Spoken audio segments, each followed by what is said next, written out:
since we do have a quorum, I'm going to go ahead and call this meeting to order.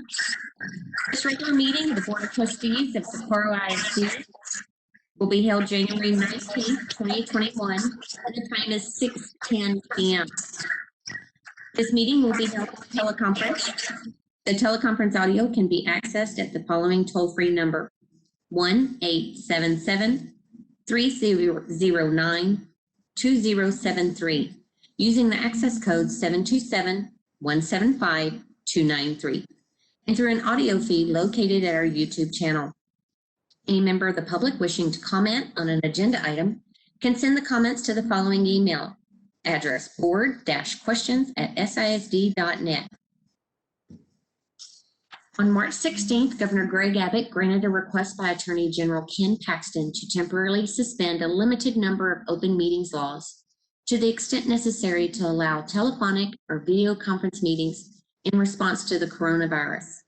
In accordance with those suspended rules, we certify the following. Notice of this meeting has been posted online for at least 72 hours. Number one, although members of the board are not gathered in a central physical location, we do have a quorum in attendance at this meeting by telephone call and internet access. Number two, we are meeting by use of both telephone conference call, online access, and through use of an email link for questions. Number three, if a member of the public submitted written comments in advance, the board president or a member of the administration record before or during the board's consideration of that item. If you would like to provide comment at a future meeting conducted by video conference or telephone call, please follow instructions on the meeting notice. Number four, all other meeting procedures will adhere to board adopted procedures to the extent practicable. And number five, an audio recording of this meeting is being made and will be available to the public at a later date. Number six, we apologize in advance for any unforeseeable difficulties and ask for your patience as we navigate unprecedented conditions. Number seven, if you have questions about these suspended laws, please call the Office of the Attorney General at 888-672-6787. Okay. Now our meeting has already been called to order. And we will move on to item number two, which is our Pledge of Allegiance, which is being led tonight by Ms. Bedencourt from. If you will all please stand and join us for the Pledge of Allegiance. I pledge allegiance to the flag of the United States of America and to the republic for which it stands, one nation, under God, indivisible, with liberty and justice for all. Thank you. You may be seated. Thank you, Ms. Bedencourt. And item three, superintendent's comments. Dr. Espinosa.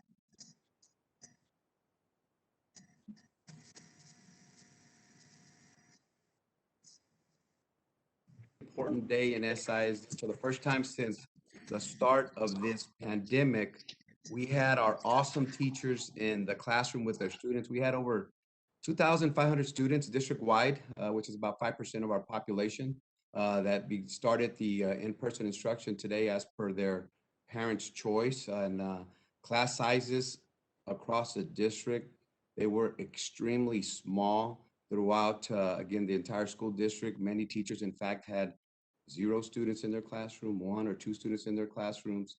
So it's been heartwarming, you know, reading and the loving and the sweet messages from our teachers as they made their way back, okay, to their classroom. And we want all of our employees to know that we'll continue to go above and beyond to protect you, our employees, our awesome students, and also our loved ones. Overall, it was a very successful beginning for our back to school safely transition, which again follows the Region 19 campus attendance plan that's mandated by the Texas Education Agency. And we're going to continue to advocate for vaccines for our employees. And we're very excited that our very own SISD employee clinic received the approval on Friday to be a vaccination site. However, as you know, we're anxiously awaiting, delivery of these of the vaccines.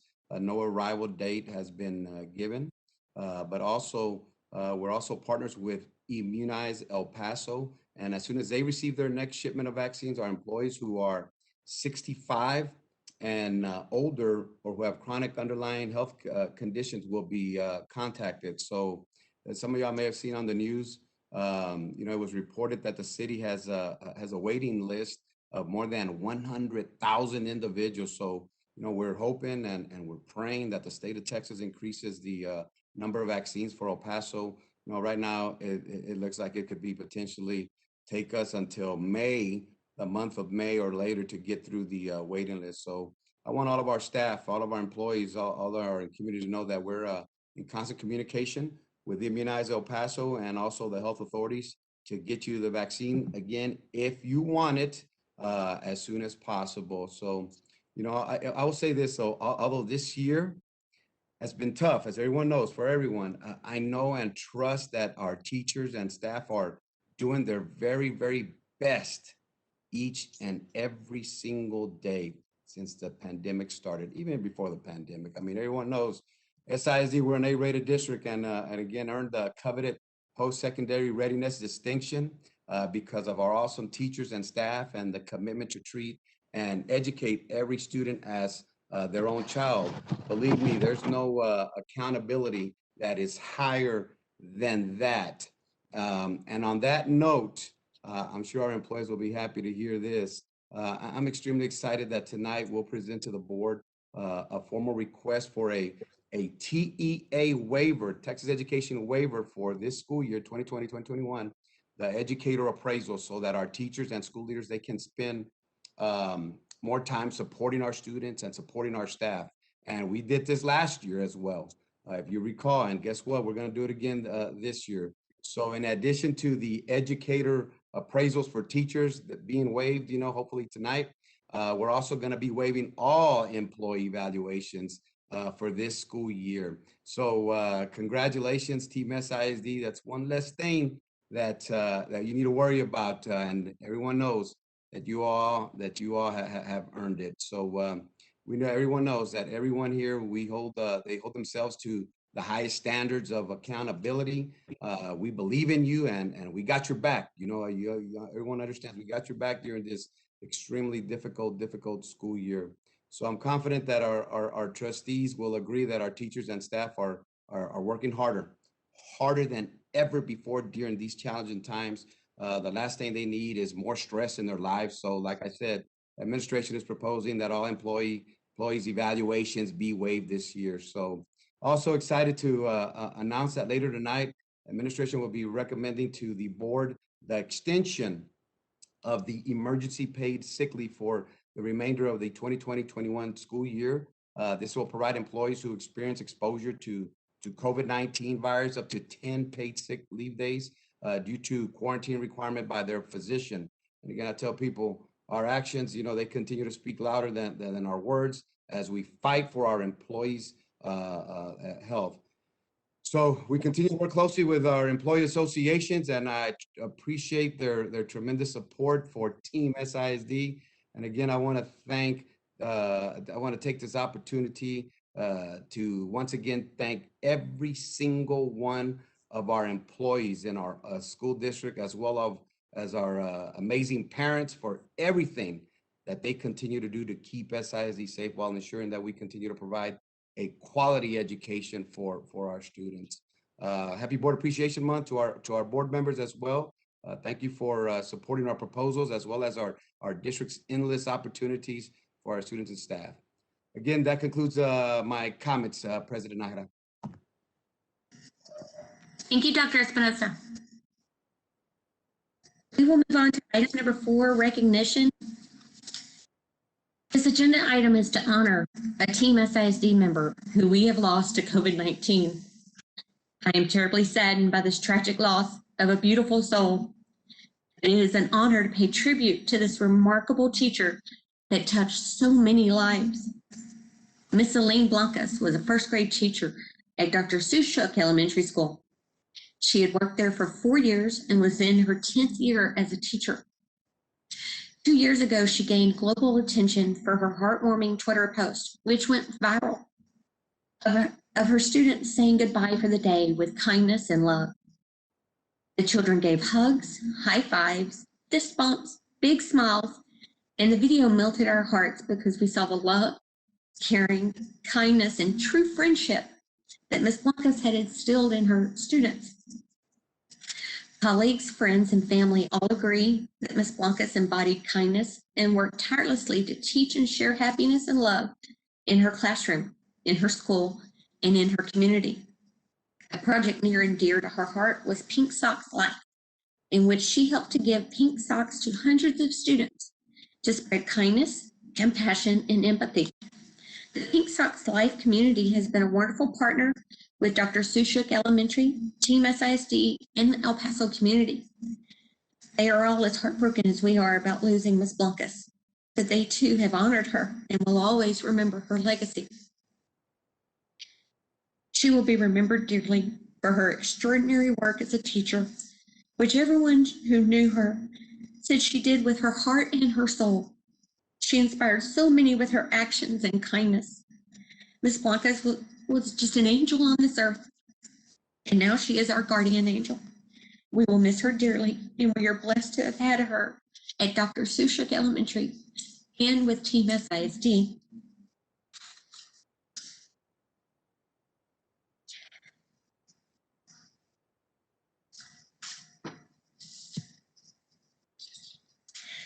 We're going to move on to item number 5 for a special presentation by Mr. Daniel Escobar. Daniel? Good evening, President Nakara, members of the board, and Superintendent Dr. Espinosa. My name is Daniel Escobar, Chief Communications Officer for the district, and it is my pleasure to introduce tonight's special presentation. This evening, we pay tribute to Socorro ISD's Board of Trustees in honor of School Board Recognition Month. Our school board takes on the responsibility to oversee Team SISD with transparency and governance and a commitment to provide the best learning and working environment for students and employees. The SISD Board of Trustees is a widely recognized school board, having been recognized in the HEB Excellence in Education Award Program, which recognizes exceptional school districts and governing boards. Our Board of Trustees also has been selected twice as a Region 19 Board of the Year, and they earned the prestigious title of Texas Honor Board, one of the highest achievements a Texas school board can earn. These citizens volunteer to work with district administration, community leaders, constituents, families, and educators to develop educational and operational policies that support student achievement, employee professional growth, and ensure the solvency of the district. We are proud to recognize our Board of Trustees for taking on important tasks that come with the job, such as learning the educational laws, understanding our community's needs, and wisely handling our district's financial resources. Most importantly, they must make decisions with students always at top of mind to ensure that Team SISD delivers the highest quality education that all of our children deserve. The past year was extremely difficult for everyone in education due to the unprecedented COVID-19 pandemic. District leaders and board members had to make critical decisions to maintain Team SISD's high standard of excellence. This year's recognition theme of navigating to success rings truer than ever as we continue to navigate uncharted waters amid the pandemic to continue our path to student success. Our board trustees are navigators, and we are proud to celebrate them. On behalf of the more than 47,000 students and 6,000 employees in the district, we want to thank these citizens for their time and effort and for their dedication to SISD students, staff, and schools. Across Team SISD, principals, students, employees, and community members have been sending messages of support and appreciation to our board. We have seen numerous social media posts and marquee messages across the district, and we have collected student artwork and letters of thanks in honor of the SISD Board Trustees. We've shared many of these messages and posts on the PowerPoint so you can see them on your screens. In addition, we have several tokens of appreciation for them. The campuses have sent gifts adorned with their mascots and logos and baskets filled with school spirit objects and treats to enjoy. We also have some unique items to thank you for your service as you have been navigating to success. As board trustees, you are tasked with a job to guide our school district on the path to greatness. It is a complex job, and we want you to know that we appreciate your dedication to stay on the right path to guide us. We are happy to present you, and each of the trustees have these in their offices that they're attending the meeting in today, with a beautiful gold and wood compass with your name and the TASB Navigating to Success logo embedded on it, as well as a framed piece of beautiful artwork created by Pebble Hills High School senior Laura Rosiles that captures the spirit of navigating to success. We hope you enjoy both gifts to provide you with direction and inspiration as you work for the good of all students and staff and Team SISD. Thank you for taking on the responsibility and service to navigate Team SISD to excellence and to help students and staff seize their opportunities. And once again, our Board of Trustees are Board President Cynthia Nakira, Board Vice President David Morales, Board Secretary Paul Guerra, Board Trustee Gary Gandara, Board Trustee Paul Garcia, Board Trustee Eduardo Mena, Board Trustee Angelica Rodriguez. Again, on behalf of all of Team SISD, thank you for your service. And Madam President, this concludes our special presentation for this evening. Thank you so much, Mr. Escobar. You know, to be honored in this way is just, it's very special, and we appreciate it very much.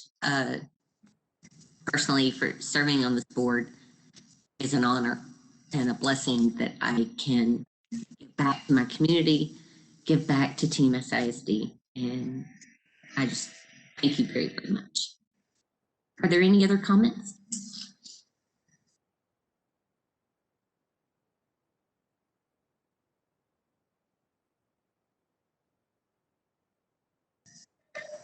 Okay, we will move on with item number 6, Board of Trustees. I'm sorry, please forgive me. At this time, we do have letters. Ms. McCabe, I'm very sorry. We do have the letters that have been written in from our viewers. And so those will be read now by Ms. Borrego and Ms. Macias. We have quite a few, and so they are going to take turns reading them. Ms. Borrego, I believe you're up first. Good evening and Happy New Year, Board President Nájera, Dr. Espinosa, and members of the board. I will be reading 5 of the letters to you. I'm not. I apologize. We're having technical difficulties. Here we go. I will be reading 5 of the letters this evening. The first one is from Claudia Jimenez, library aide at Robert R. Rojas Elementary. And it states, good afternoon, Dr. Espinosa. My name is Claudia Jimenez, and I'm the library aide at Robert R. Rojas Elementary. I'm also a parent of 2 amazing scholars attending Rojas. I am writing this email in hopes of it being read to all of our 7 board members in the next board meeting. I have worked at Robert R. Rojas for the last 2 years, and Ms. Marquez has been my principal. I know the current terminology is interim principal, but in my eyes, she has earned her principal title. I was in extreme shock when I heard that our board members denied your recommendation. Why? Why do they think Ms. Marquez is not the perfect fit for Rojas? With everything that has occurred this year, I can't imagine starting a new school year with a new principal. Ms. Marquez has been a huge part of our growing success at Rojas. We have seen our students grow academically and emotionally with Ms. Marquez being our principal. Being a staff member at Rojas has allowed me to see her dedication to our Roadrunners every day. It's amazing how she knows every Roadrunner by name. Every morning that I step into the building, I'm greeted with a welcoming, good morning, Ms. Jimenez. Every student that steps into the building and comes across Ms. Marquez is greeted with a welcoming, good morning, and their name. It's great to see how she puts a smile on every student's face. Ms. Marquez is always making our school a welcoming environment for students, faculty, and staff members. Ms. Marquez has an open door policy. Every time I have a question, she has always given me an answer immediately so I can perform my job effectively. She supports our professional development workshops. These workshops help our students and teachers and staff grow. I see her commitment to our school day in and day out. Ms. Marquez visits classrooms and makes necessary accommodations for our scholars to continue to succeed. I have seen Ms. Marquez take necessary disciplinary actions on students that have been effective. Her plan works. She has a vision for Rojas, and I trust her plan. I know her heart is in the best interest of Rojas. I know if she remains as our principal, we can execute the plan successfully. Ms. Marquez is the leader that we need at Rojas to continue to succeed. She knows our community and she knows how to help our community. Changing our principal once again is not the answer. Allowing Ms. Marquez to officially be titled principal is the answer. I hope our board members can reconsider the decision and make the right decision for Rojas. I know my voice won't change anyone's decision, but I hope it's heard. With that, I leave you with this quote. Clarity of vision creates clarity of priorities. John C. Maxwell. The next letter is from Ida Dominguez, and she is a past unit special ed teacher. Good morning, Dr. Espinosa. I would like to start by thanking you for listening and considering our Rojas Elementary family voices and needs. I feel extremely honored to work with such amazing SISD leadership team that not only thinks of our students first, but also the staff and families behind them. I'm a proud graduate of Socorro High School and have been working in SISD for about 18 years. My mother, brother, and sister-in-law are also proud SISD employees. As a family, we value the systems and structure that our district has in place. We continue living in the Socorro community, and our children attend Rojas Elementary. We're true representatives of our community. On Wednesday, at our faculty meeting, we were informed of the board's decision to reject the recommendation given of Ms. Marquez being our school principal. I am greatly disappointed by the board's decision. I feel that the voices of the faculty, parents, and community were not taken into account. Ms. Marquez has shown great leadership at our school. She has also earned the trust of this community. Despite the current challenging year we have all experienced, she has demonstrated incredible leadership and strength to Robert R. Rojas Elementary. She has provided staff, students, and families the support needed to be successful. She has not only provided professional support, but also personal support. She is also a phone call away and ready to guide and support. I genuinely feel that Ms. Marquez is the principal Rojas deserves and needs. Our Rojas family community needs stability after so many changes in personnel and leadership. I hope that the board members reconsider this decision and provide us with clear and legitimate reasons for not considering the recommendation SISD leadership provided. Thank you for your time and for always listening. Respectfully, Ida Dominguez. The next one is from Carmen Favela, and she is a WIN teacher at Robert Rojas. Dear Socorro Independent School District board members, my name is Carmen Favela and the Robert R. Rojas team, and I would first like to thank you for the great job you do for SISD. We truly appreciate your hard work and dedication. Having said this, however, we would like to voice a concern. Yesterday, December 15, 2020, at the board meeting, interim principal Ms. Jennifer Marquez at Robert R. Rojas Elementary was not provided the opportunity to become the official principal for R. Rojas Elementary by you, the board members. The Robert R. Rojas team and I would very much appreciate to know the reasoning behind this decision on not approving Ms. Jennifer Marquez for this position.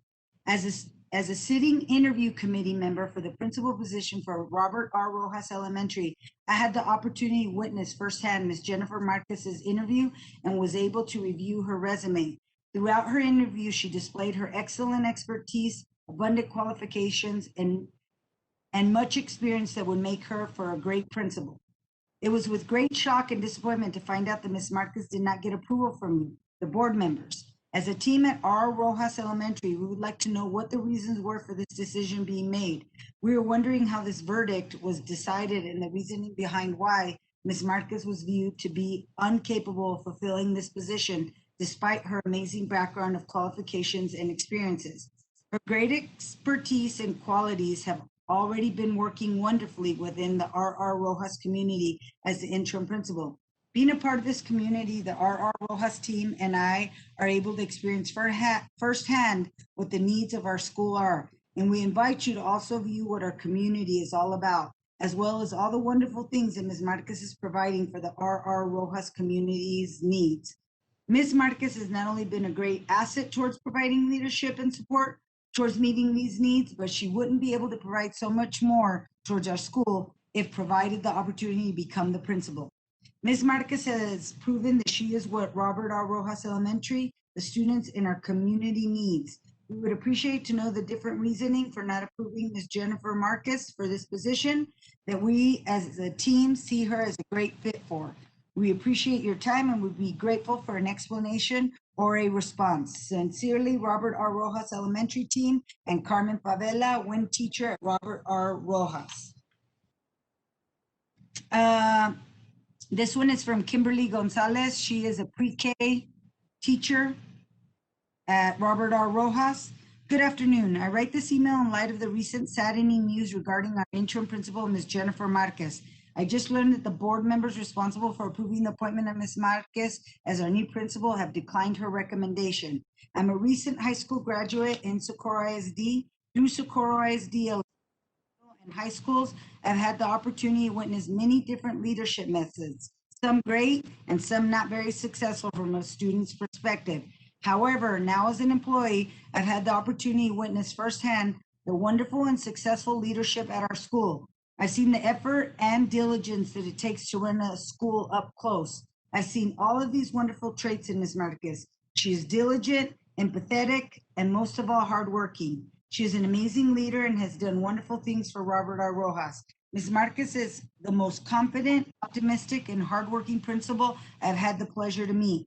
For these reasons, I was very shocked when I heard that she would not be our permanent leader. It saddens me that the board members of our district have not had the opportunity to see what an amazing principal and person Ms. Marquez really is. As an employee of the district, I know that Ms. Marquez is loved and appreciated amongst staff members and parents and students alike. Parents and students admire her for the same reasons that the teachers and staff at Robert Rojas do. She has not only given us as a school good guidance as employees, but has also shown us great love and care for the students, their parents, and the community. Even throughout this pandemic, she has made sure that her staff has stayed safe and healthy and has shown the same concern for the parents and students. I can proudly say that I'm happy to be not only a part of the Roadrunner family, but under her leadership as well. I ask the board, please reconsider this decision. It would be a terrible mistake for Ms. Marquez and her wonderful leadership qualities to be overlooked. Thank you for your time. I trust that in the best interest of Rojas Elementary School, the board will review Ms. Marquez's great leadership qualities along with the input from community and the Rojas family and reconsider Ms. Marquez for the position. Thank you, Kimberly Gonzalez.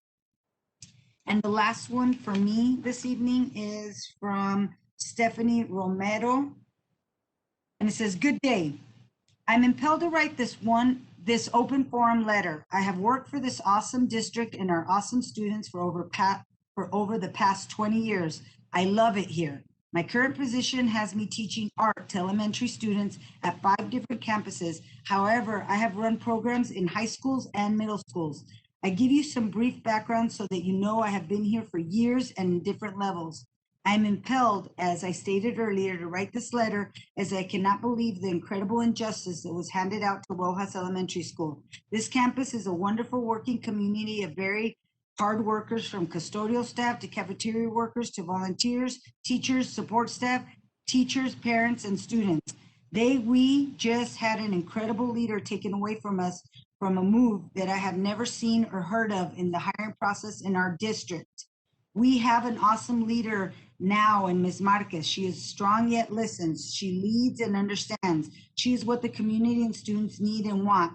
Her credentials are on point. Her demonstration of skills as a leader and community influencer are excellent. She has been approved at the HR level as well as the superintendent level, not to mention the interview staff level. How on earth does a board that has not witnessed nor questioned this person decide to not approve when the community, teachers, interviewers, and superintendent has backed her?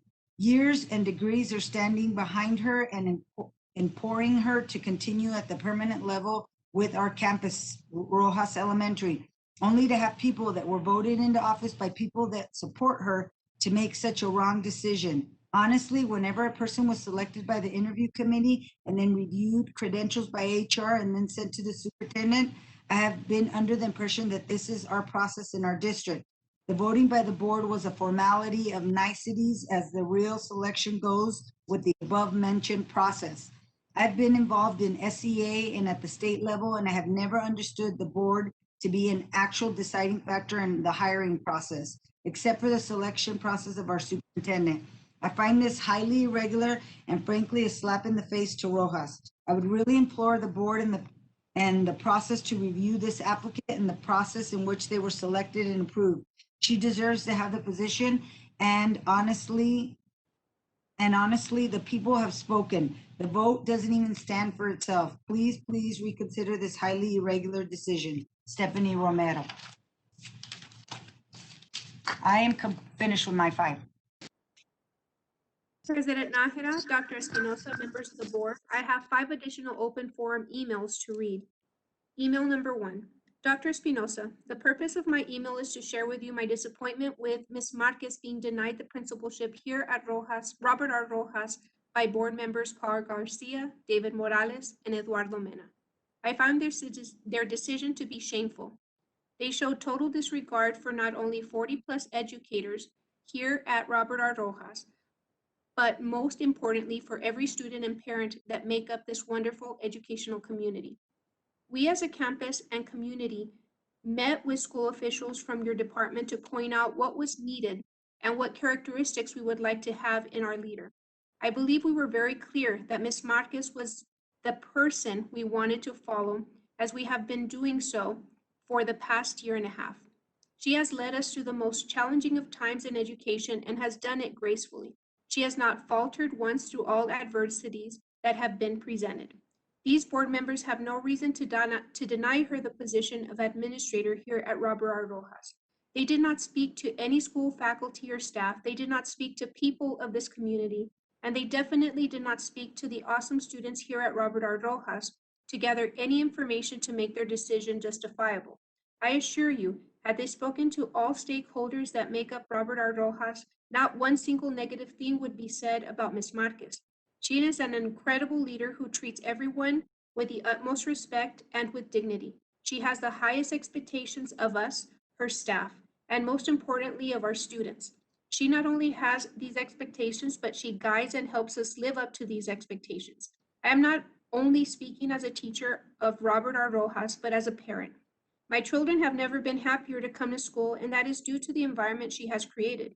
She has made students feel safe and loved. She greets all students by name and is always visible around the school.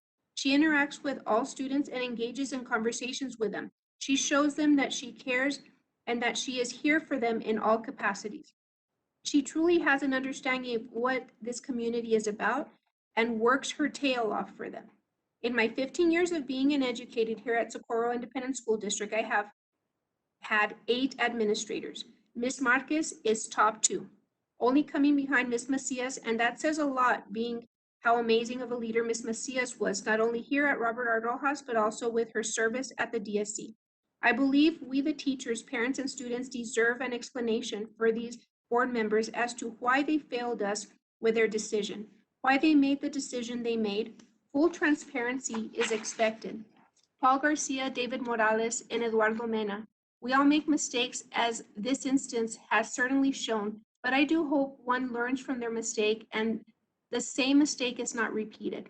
I want to thank you, Dr. Espinosa, for taking the time to hear my concern and disappointment. I am still hopeful that this ends on a positive note and this error is corrected. Best regards, Anthony J. Delgado, big teacher at Robert R. Rojas. Email number 2. Good afternoon, Dr. Espinosa. I am Evangelina Barron, 2nd grade teacher at Robert R. Rojas, want to express my discontent with the decision of the board members for not voting for Ms. Marquez as our school principal. I would like to know the reason that the 3 board members had for not voting for Ms. Marquez. If she meets all the qualifications we requested as a campus, Ms. Marquez has done amazing things for our school, and I feel that the decision that the board members took was disappointing. Ms. Marquez has worked hard for our school, and she has shown support to us teachers as well as to our students and their families, especially during these difficult times. I strongly encourage the board members to be more involved with our school and community so they will witness the wonderful things that Ms. Marquez has done. Please, board members, don't give your back to a person that has cared for us and has done a lot for our school. Respectfully, Evangelina Barron, second grade teacher at Robert R. Rojas. Email number 3. Dear Dr. Espinosa, I was present during the virtual board meeting where you recommended Ms. Jennifer Marcus as the principal for Rojas, and she was denied by 3 of the board members. As a parent and community member, I am outraged that they would deny her the position of principalship. She was demonstrated that she has the capacity of leading Robert R. Rojas Elementary during a pandemic. As a parent, I got to witness as she took upon the job of interim principal last year. I saw how she gets involved with every single activity that is happening in the school, always with a smile. My son is always talking about how wonderful Ms. Marquez is. I can't begin to understand why they would say no. I am beginning to wonder if any of these other applicants have a personal connection to those 3 board members that said no to your recommendation, or do they have a hidden agenda?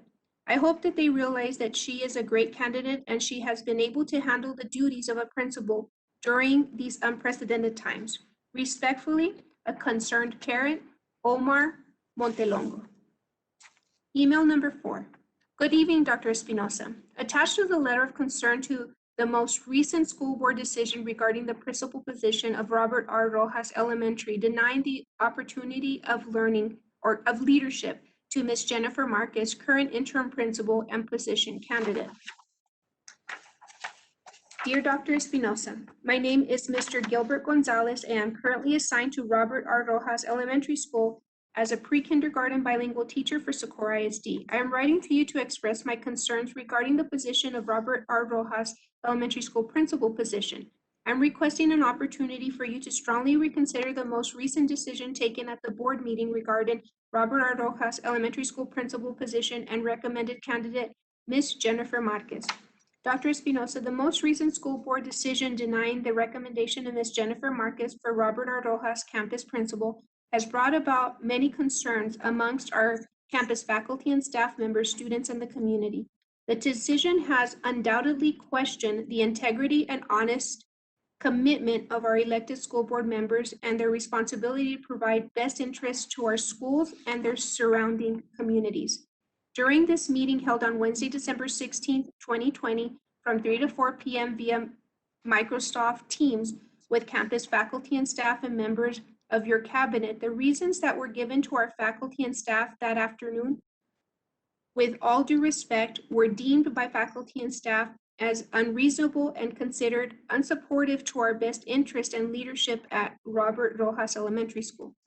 Please allow me to share a comment that was made during our meeting that Wednesday, which was on target in support of Ms. Jennifer Marquez, Rojas Elementary School interim principal. Some members of our faculty and staff, including myself, feel that the school members that voted to deny Ms. Jennifer Marcus the opportunity to be campus principal have never been involved or have ever stepped foot in our campus. They have limited understanding and idea of what our campus and community is all about.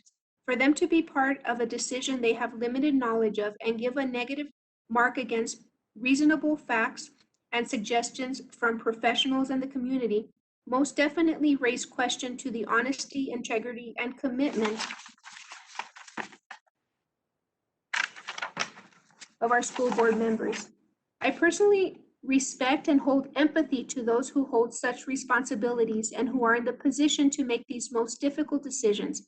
I strongly believe it is not easy and therefore hold a high level of respect to administrative and school board members who must make decisions that will greatly affect schools, their climate, culture, and communities. To support this cause, please let me share experiences that affect our way of life. Most recent in the news, we have heard many cases about our established systems and their committees throughout the state and the nation, in which we are stunned and appalled at decisions that are made that show no respect and reason in favor of people, families, and communities. Sometimes it makes us lose faith in these systems that were established to provide best interests to all. Personally, I have always questioned how members of administrative committees in professional fields such as education, the medical field, in the field of law, etc., in which members are elected to these positions, but have never set foot in a classroom, a hospital, or even a courtroom, yet they are given and have the authority to make extremely important decisions to that specific professional field. And when one becomes aware of the unreasonable decisions taken by these committee members, and one has knowledge of the fact again, it questions the honesty, integrity, and commitment of its elected members in representation of the profession and its best interest. Please, as a superintendent of our schools, do not let Socorro ISD and its responsible committees, such as your cabinet and our school board, be committees that put themselves in compromising situations that question their honesty, integrity, and commitment. Ms. Jennifer Marcus is qualified to be the principal of Robert R. Rojas Elementary.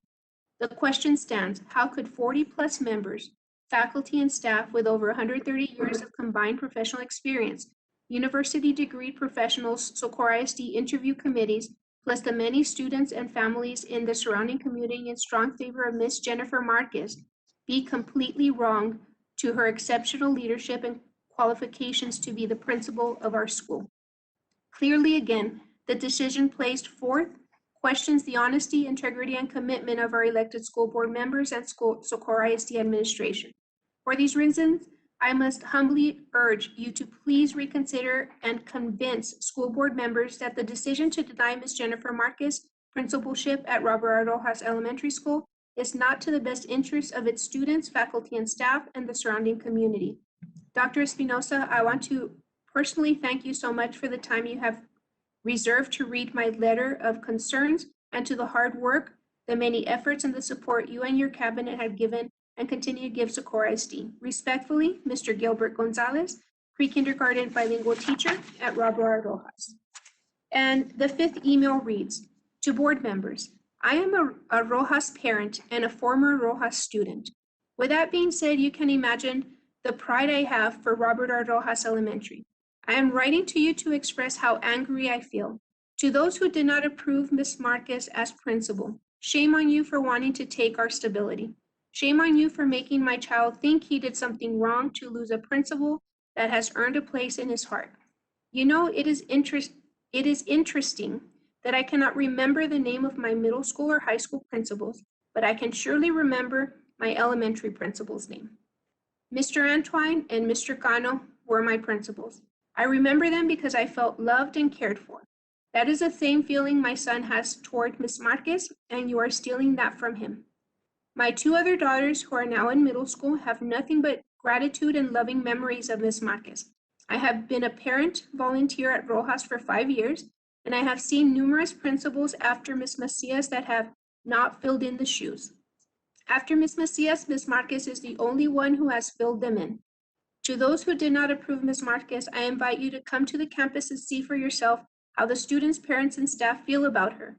To you board members, I ask, is your best interest really the students or power and politics? Abigail Ibarra Olvera.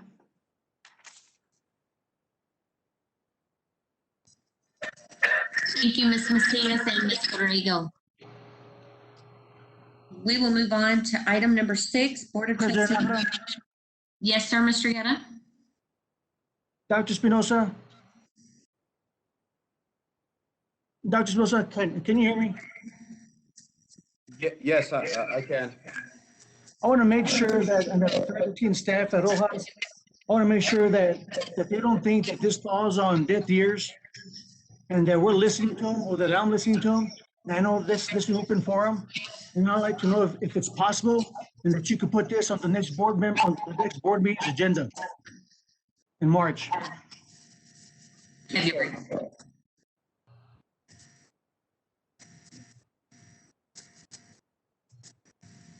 Yes. Okay, is that it, Mr. Guerra? What's that, Cindy? Is that it? You want it on the February agenda, correct? Yes, I'm sorry, in the February's agenda, I'm sorry. Yes, thank you. Thank you. Yes, Mr. Guerra. That position needs to be filled. The parents and students and teachers need the principal. I would suggest we have a special board meeting. That's my thought. Thank you, Mr. Guerra. Okay, we do need to move on to item number 6, Board of Trustees business. A, consider approval of National School Counselors Week proclamation. Ms. McCaven. Evening, President Nahara, Dr. Espinosa, and members of the board. Tammy McCabe, Director of School Counseling. Each year, the American School Counselor Association recognizes school counselors for the vital role that they play in the lives of students. This evening, I have two students here to read the proclamation for National School Counselor Week. I want to introduce Nicholas Figueroa, an 8th grader at Sunridge Middle School, and his counselor is Mireya Reyes, and Joseph Torres, a 5th grader at James P. Butler Elementary School, and his counselor is Ms. Martinez. And now Nicholas will start us off with the proclamation.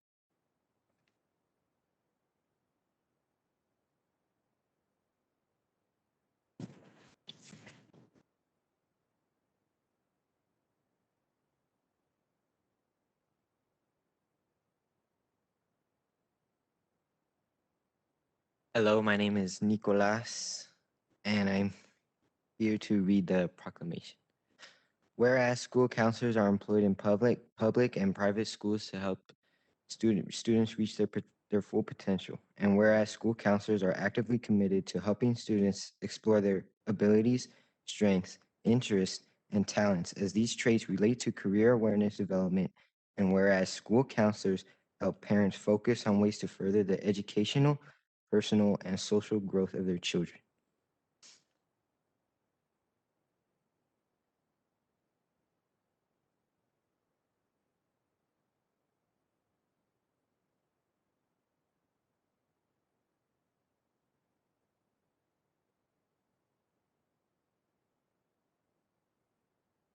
Whereas school counselors work with teachers and other educators to help students explore their potential and realistic goals for themselves. And whereas school counselors seek to identify and utilize community resources that can enhance and complement comprehensive school counseling programs and help students become productive members of society. And whereas comprehensive developmental school counseling programs are considered an integral part of educational process that enables all students to achieve success in school. Therefore, we do hereby proclaim February 1st through 5th, 2021 as National School Counseling Week.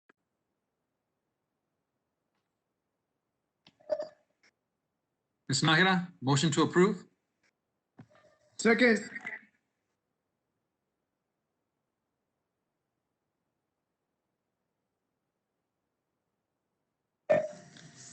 Okay, I have a motion by Mr. Gondeta and a second by Mr. Garcia. Was that the full proclamation?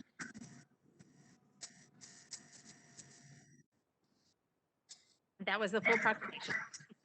Thank you, Ms. McCaven. And I do have an. President Nájera, Yes, Ms. Rodriguez. I think the only part that was missing was we'd like to make the resolution to the board. I think that's the only part that was missing. Okay, it threw me off, so I wanted to make sure we weren't cutting someone off. Okay, I do have a motion by Mr. Gondeta and a second by Mr. Garcia. Is there any further discussion? And I will call for a vote. Mr. Morales? Aye. Mr. Guetta? Aye. Mr. Gondeta? Aye. Mr. Guetta? Mr. Guetta? Aye. Mr. Mena? Aye. And Ms. Rodriguez? Aye. And the motion carries. Thank you, Ms. McCaven. Cindy, Yes, I'm sir. sorry, you skipped Mr. Garcia. You called me twice. I did. I am so sorry. I am so sorry. Mr. Garcia?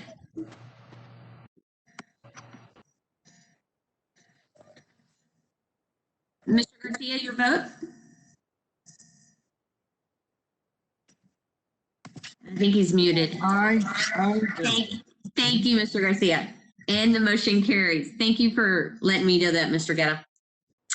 And the motion carries. Thank you, Ms. McCaben and students for reading the proclamation. Our school counselors are absolutely amazing and go above and beyond to help our students, and we are deeply grateful. Thank you. We will move to item number 7, public hearing, a 2020 Annual Report. Ms. McCaven.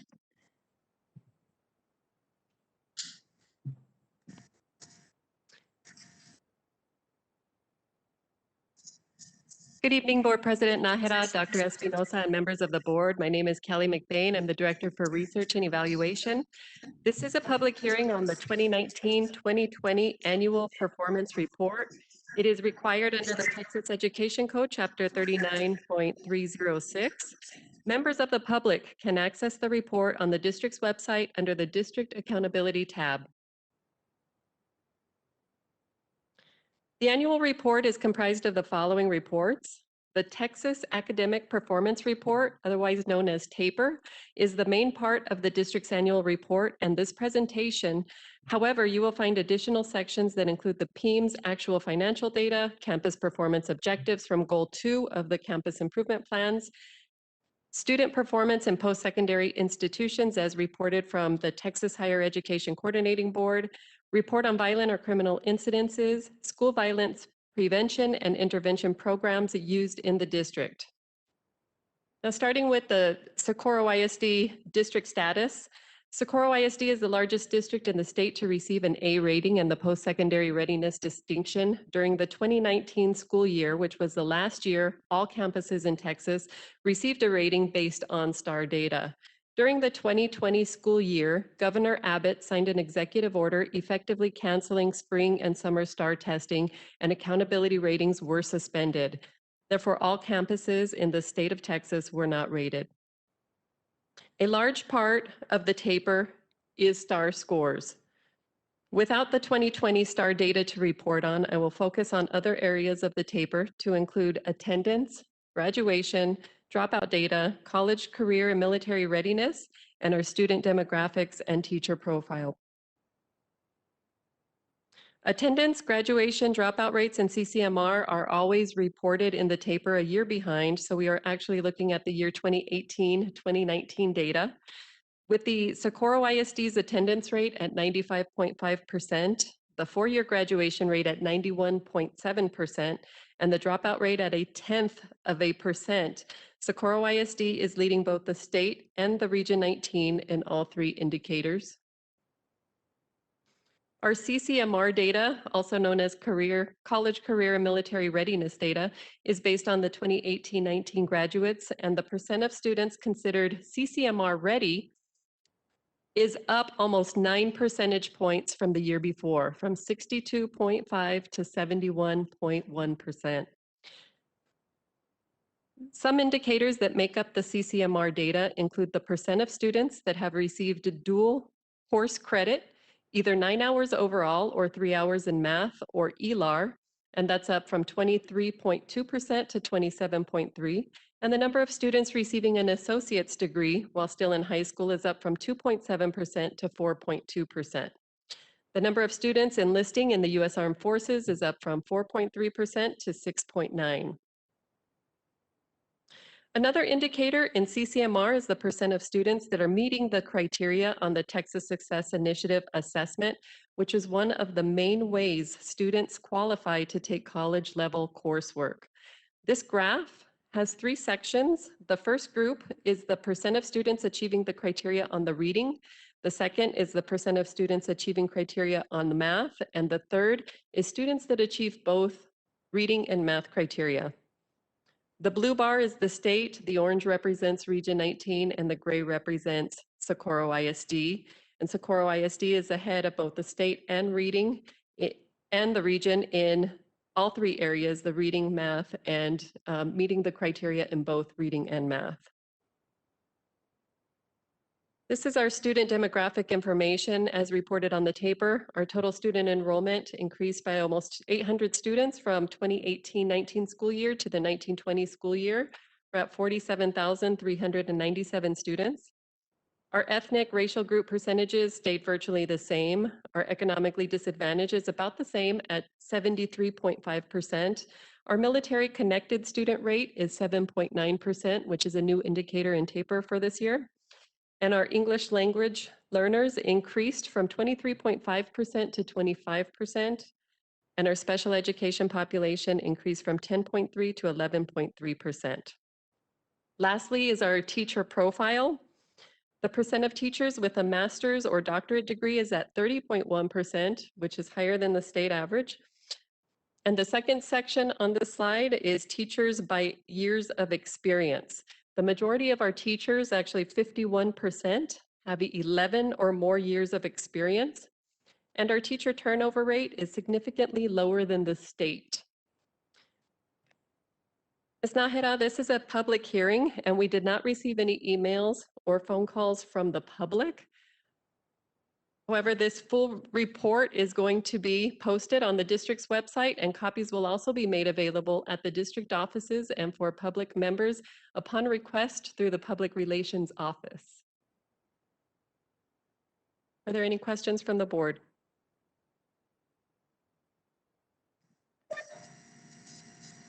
Does anyone have any questions?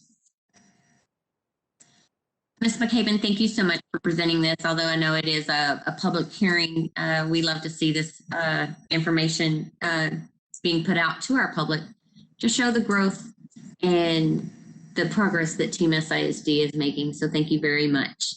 Yes, ma'am. Thank you. Item number 8 is district reports. A, current federal and state legislative updates that are being presented tonight by Mr. Reza and Dr. Adam Starkey.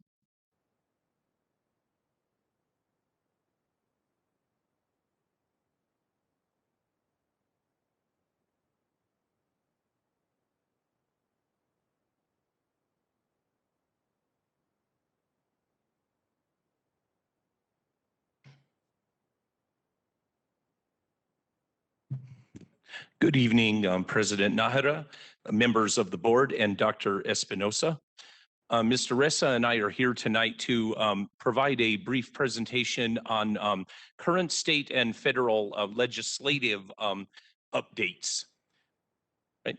And the first thing that we'd like to talk about is the most recent federal legislation that was signed into law by President Trump at the end of December, which we were on our winter holidays waiting to see what was going to happen.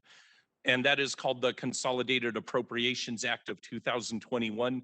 That bill is omnibus because it funded our common federal government programs through September 30th, 2021. That's the base bill, which was about $1.4 trillion, which that's what keeps the government running. And then the additional COVID-19 relief in a variety of areas, which was had a price tag of about $900 billion. Now, of that $900 billion, it was about $82 billion that was for schools, but for K-12 education in itself, about $54.3 billion is going to be allocated nationwide for K-12 education under this new bill, Consolidated Appropriations Act. If we get down to the education part of it, the Department of Education, and them administering this money, one of the common ones that's already being called is ESSER 2, because we had ESSER 1 in the first bill, which was the $2 trillion one that got passed in March.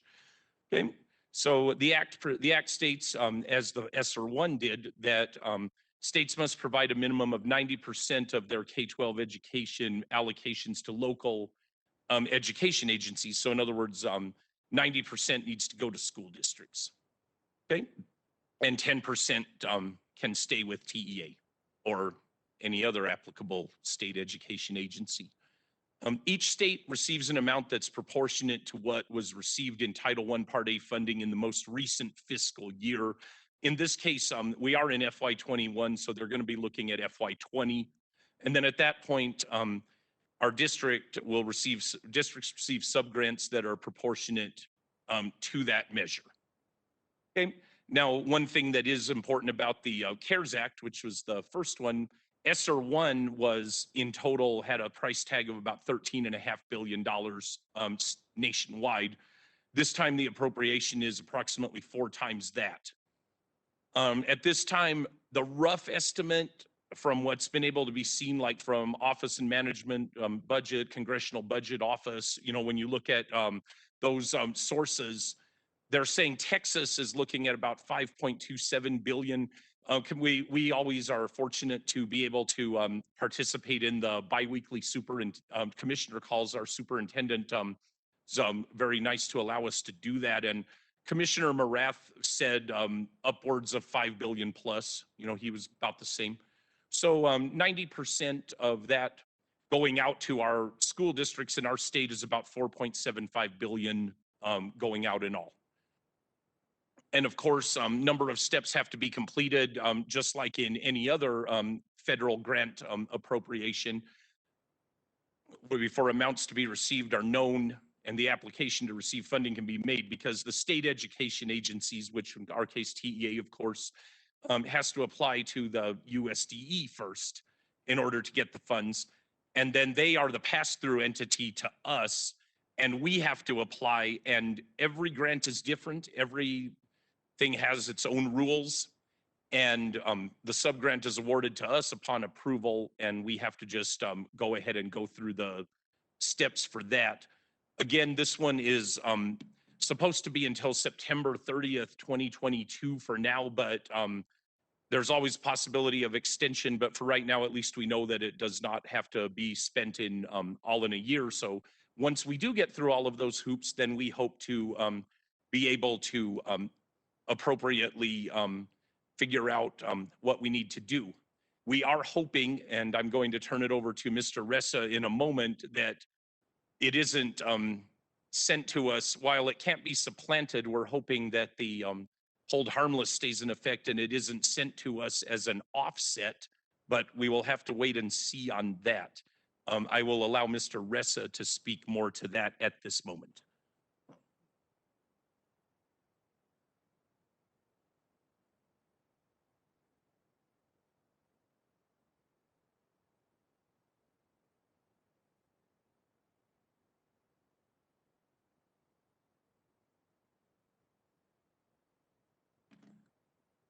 So President Nakada, Dr. Espinosa, members of the board, with respect to state update, as you know, on January the 11th, Comptroller Glenn Hager did present his revenue estimates to the legislature for the upcoming biennium. He estimated that the legislature would have $112.5 billion for the upcoming biennium. That's about $1 billion less than the current estimates for this year, but it's about 6.6 billion less than 2 years ago when he presented the original estimates to the legislature. So it's important to keep in mind that these estimates do not include the 5% across the board cuts for state agencies that the Governor Abbott had directed his agencies to do. We'll see how that comes out. It also doesn't include any kind of, I guess, impact on the budget with respect to the Consolidated Appropriations Act, which Dr. Starkey just mentioned. So it's going to be interesting to see if they use those funds to certainly balance the budget. My guess is I think they are, but we're going to see. What I put down here is that with the legislature push off the August 2023 payment to school districts in September to help balance the budget, I don't think they're going to do that. I think the estimates surely came a lot more favorable than what we had feared. And so given that, along with federal funding, along with about a $10 billion rainy day fund, I don't think they're going to be using that push off of the payment in August 2023. So we're here to certainly answer any questions that you might have here, myself and Dr. Starkey. So if there's any questions, please let us know. Are there any questions at this time?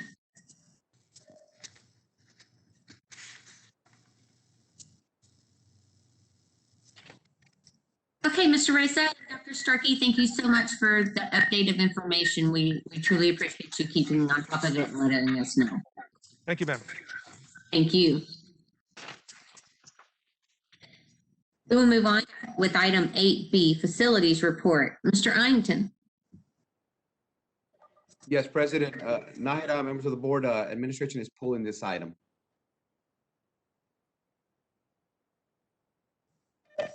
Thank you, Dr. Espinosa. And I'd really like to thank Ms. Gracie. We only get to see her. We don't get to hear her. But thank you so much for doing the sanitizing between each speaker so that we're staying safe here at Team SISD. So thank you, Gracie. We will move on to item number 9, consent agenda. Are there any items to be pulled?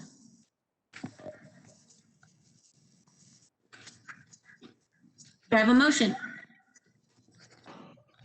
So move. Second.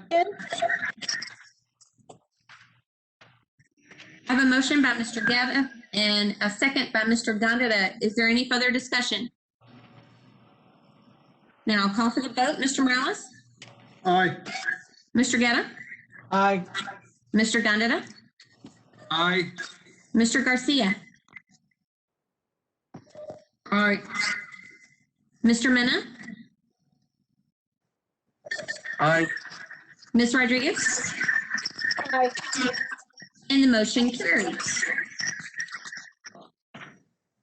We will move on to item 10, new business. Before we call the audit report, I do believe we have a letter to be read. Yes, ma'am. President Nájera, Dr. Espinosa, members of the board. I do have an email that came in and it reads, I would first like to thank the board for the opportunity to express my concerns regarding the 2020 SISD property tax rate. I have lived in the SISD area for 21 years and truly understand with the tremendous growth in our district comes continued tax increases. However, 2020 was an unbelievable, turbulent time, and I am respectfully asking the board to reconsider lowering or adjusting the 2020 tax rate due to the economic effects of COVID-19. Since March 2020, children have not physically returned to school and have completed their school year virtually. This may have reduced expenditures in the district, and I feel the 2020 tax rate of $1.34 should be adjusted accordingly. I will use my personal property tax breakdown as an example specific to SISD. 2020 tax rate at $1.34. The property tax was $3,029.03. 2019 tax rate at $1.36. Property taxes were $3,086.76.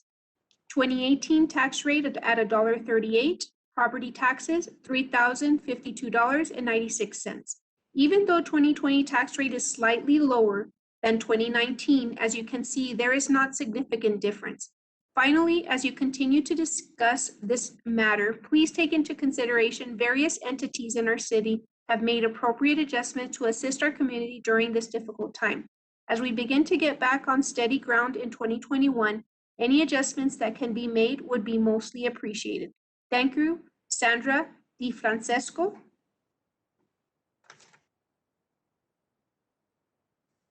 Thank you. Yes. Dr. Espinosa, can we please have Mr. Reza reach out to Ms. DeFrancisco about the tax rate and how it is figured? Yes, ma'am, we sure will. We'll reach out to her tomorrow. Thank you so much. We will move on to 10A, consider approval of audit report for fiscal year 2019-2020. Mr. Reza? Yes, President Nájera, Dr. Espinosa, members of the board. Tonight with us are our external auditors, Gibson, Rodick, Patterson, to present the fiscal audit report for the June 30th, 2020. With us tonight is the managing partner, Mr. Craig Gibson. Mr. Gibson.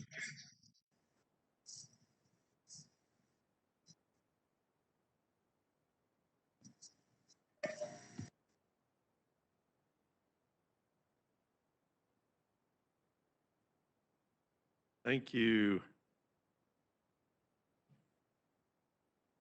It is great to see so many of y'all, although I'm not sure I'm still actually seeing everybody yet, but we're getting there, making progress.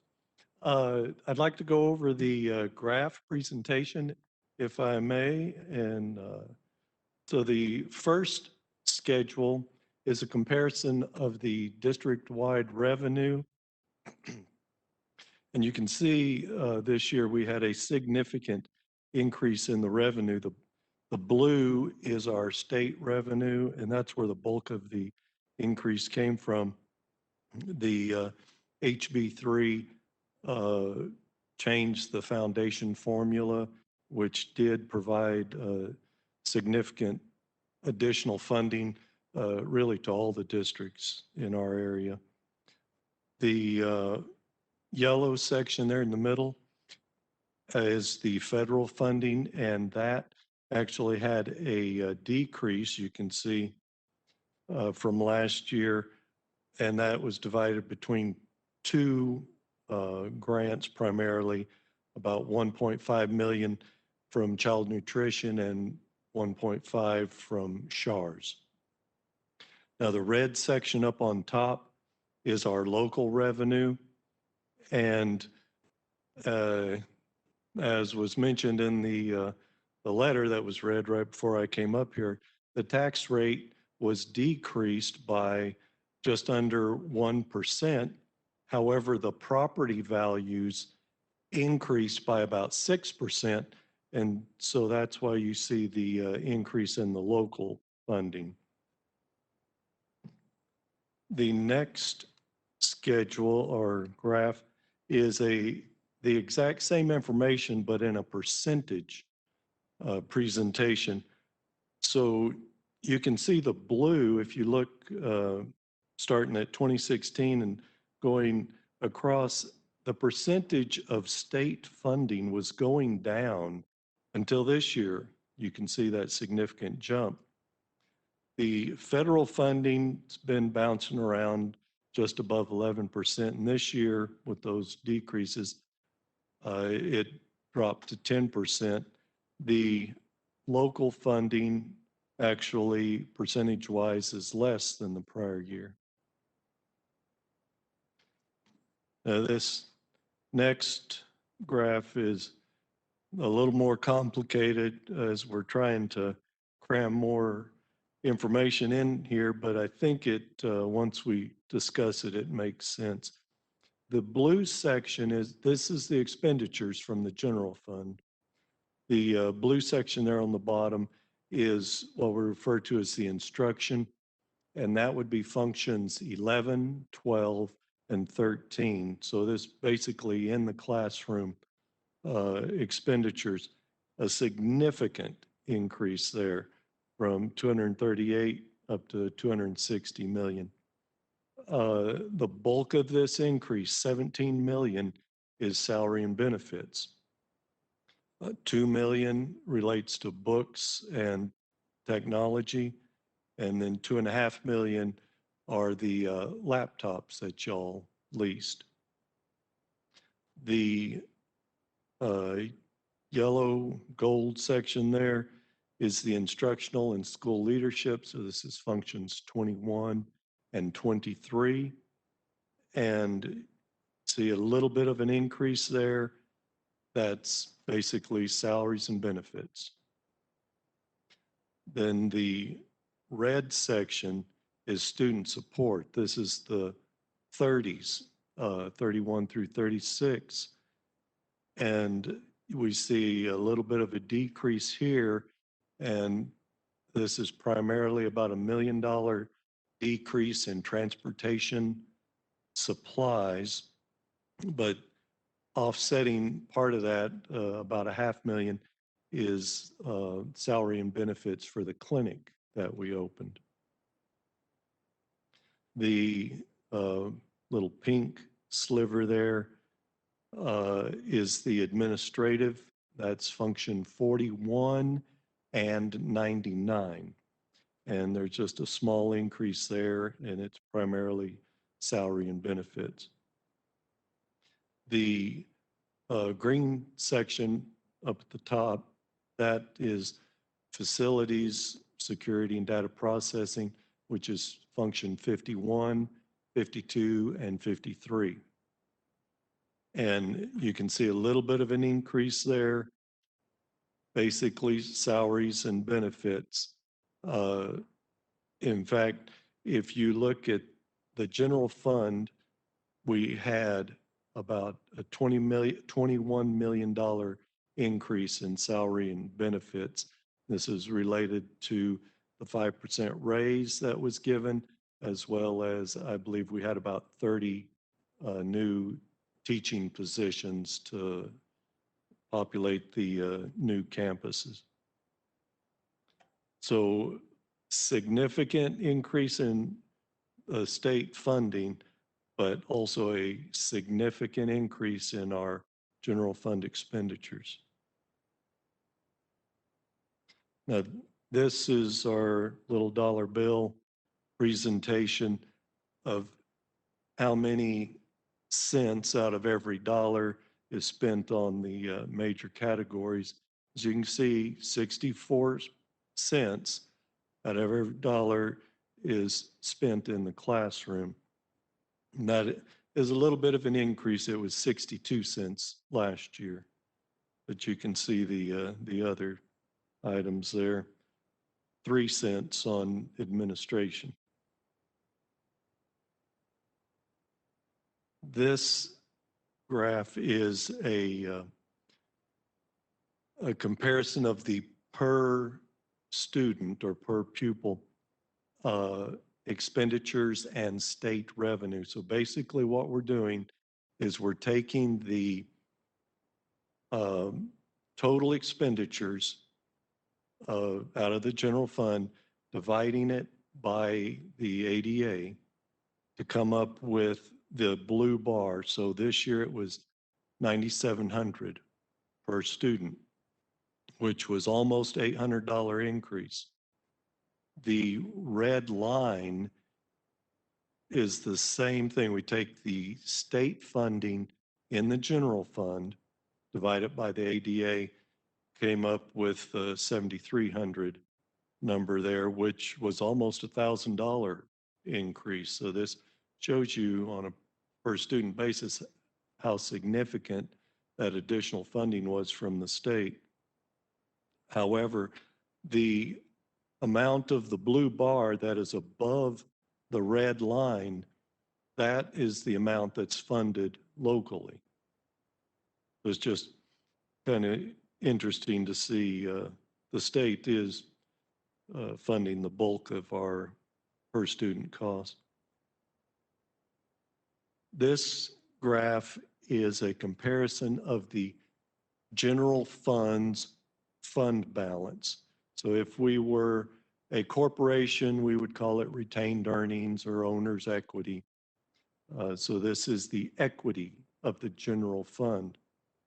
Now, one thing that is a little disconcerting is the fact that the total amount has been going down over the last 5 years.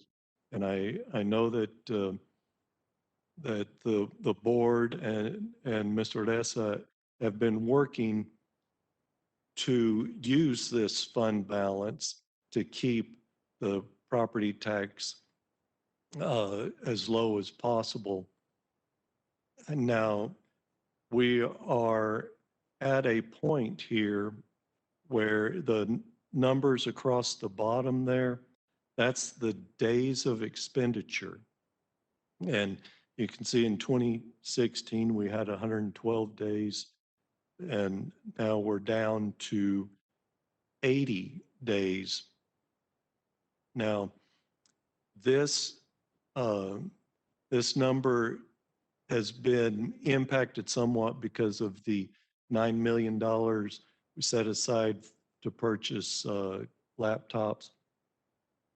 And so that impacted this calculation, and we do expect to get reimbursed by the federal government for those laptops, but at the end of the year, that had not occurred. So it's that 9 million, that's actually up in that red section instead of the unassigned. But if we hadn't done that, we would have 88 days of expenditures. We recommend that we try to keep about 90 days. That's a sweet spot. When you go below, it's okay to take a dip below, but we like you to budget to where you can get this back up close to the 90-day mark. That's just a sweet spot that's recommended by the Government Financial Officers Association, and bond rating agencies also look at your days of expenditure when they're doing your ratings and so forth. And TEA also has some requirements, but we're still in good shape in that regard.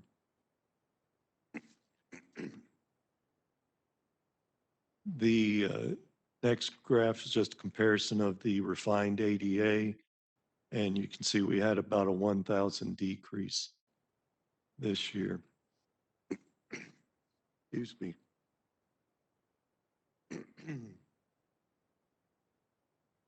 The next graph is a comparison of the workers' comp fund. This is an internal service fund where it kind of operates as a business to provide the, oh, thank you. Excuse me while I take a swig here.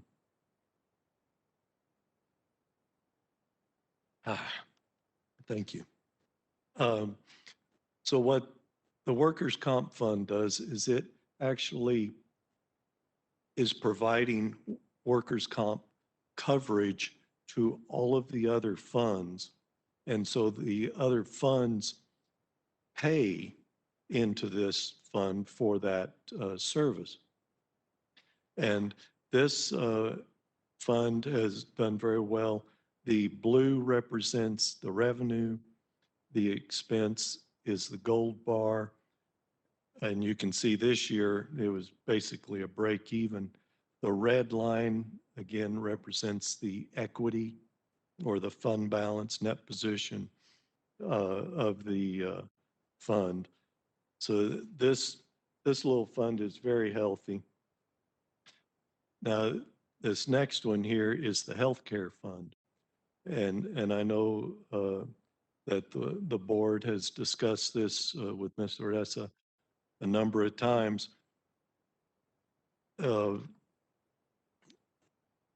Socorro has provided, a very good healthcare plan to their staff, and this comes at a cost.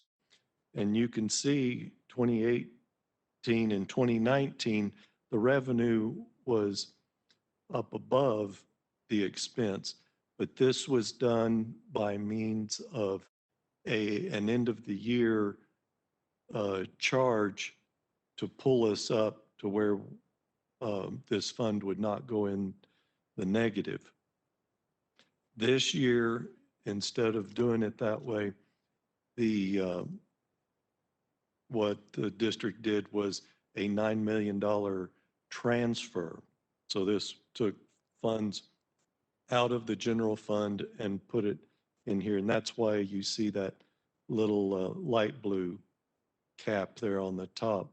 If we had not done that, this fund would have had a $4 million loss. So this is just something to keep in mind. At some point, I believe it would be advisable to balance the revenue with the expenses so we can keep this fund in a healthy position. And the problem is healthcare costs just do not go down. They continue to go up. But I know that y'all have discussed a number of different approaches, and I'm sure you'll come up with one that's going to work. The other documents that were provided to you, the main audit booklet, which has the cover like that, has our audit report, which is a clean opinion, unmodified opinion. And then in the back of that are the two federal reports that relate to the federal funding. And if we had a significant issue, we would have had a finding to report with those. However, I know that Mr. Oresa and his folks were very relieved that there is no such finding this year. And I would like to compliment him and his staff. They really do take their job serious and are very committed to making sure that the the compliance requirements are followed appropriately. And if there is something of a significant nature, Ms. Ressa doesn't hesitate to contact me to make sure they approach it properly as well. So I would like to recognize them for that. In addition, there was a separate letter. We refer to this as the management letter. This is from us to the board, and this is where we're making some recommendations for tightening controls or improving procedures of very immaterial, insignificant items. If they were significant, they might have been a finding, but these are not. They're very immaterial and insignificant. And they're in the back of this letter, very straightforward, easy to understand, and management has already provided a response in the letter as well. So with that, I will just be quiet and see if there's any questions.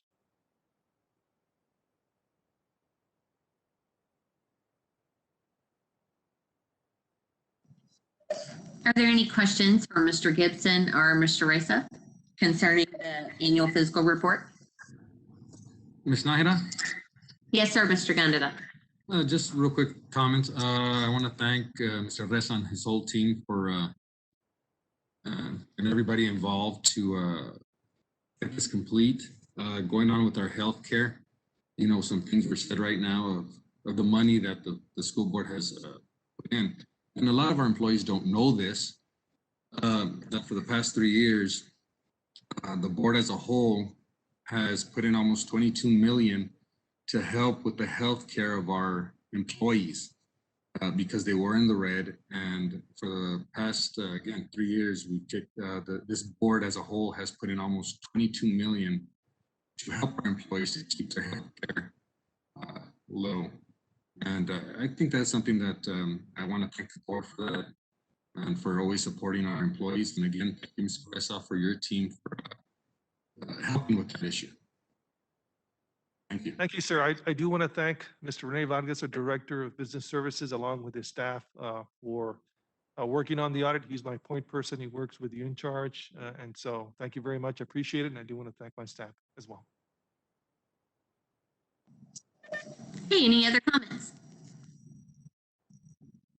I would like to say, Mr. Gibson, on behalf of everyone, I love getting your report every year so that we can see with your graphs exactly how we're spending our money, how our ADA is, how our budget is, our healthcare. You know, you simplify it, whereas we could read hundreds of pages of reports, and you simplify it for us. And especially my favorite graph is the dollar one. And so, you know, it makes it easy for us as board members to be able to tell our community, okay, this is where our money is going. And so we appreciate all your hard work. I'd also like to say to Mr. Ressa and his entire team that I've been on the board 10 years, and for 10 years, you and your team have done an amazing job of keeping this district in strong financial status, and we're very much appreciated. Thank you. Thank you, ma'am. And Madam President, we need a motion. Thank you. yes, do I have a motion? Motion to approve. Second. I'm sorry, gentlemen, if I don't have the camera on. There was a motion by Mr. Gandara, and who made the second? Mr. Garcia. Mr. Garcia. Okay. I have a motion by Mr. Gandara and a second by Mr. Garcia. Is there any further discussion? And Mr. Morales, your vote?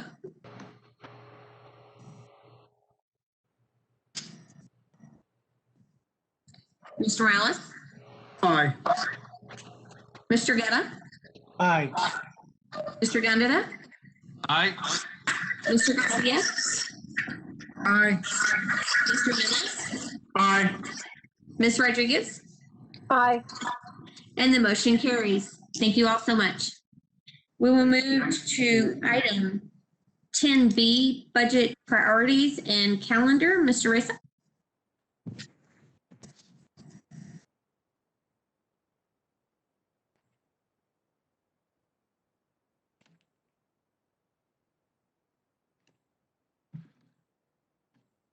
Yes, President Nakada, Dr. Espinosa, members of the board. Tonight, the administration is requesting consideration and approval of the 21-22 budget priorities and calendar. These priorities were developed through the superintendent's cabinet and have been submitted for review and to the various board committees, and we thank you for your questions and comments during those meetings. Please keep in mind that these priorities and the calendar are a guide as we move forward. Other district endeavors, other than the priorities that are listed, will most likely be included in the budget. By the same token, changes to the calendar may take place as we receive updated information from the legislature concerning state funding or the federal stimulus funding.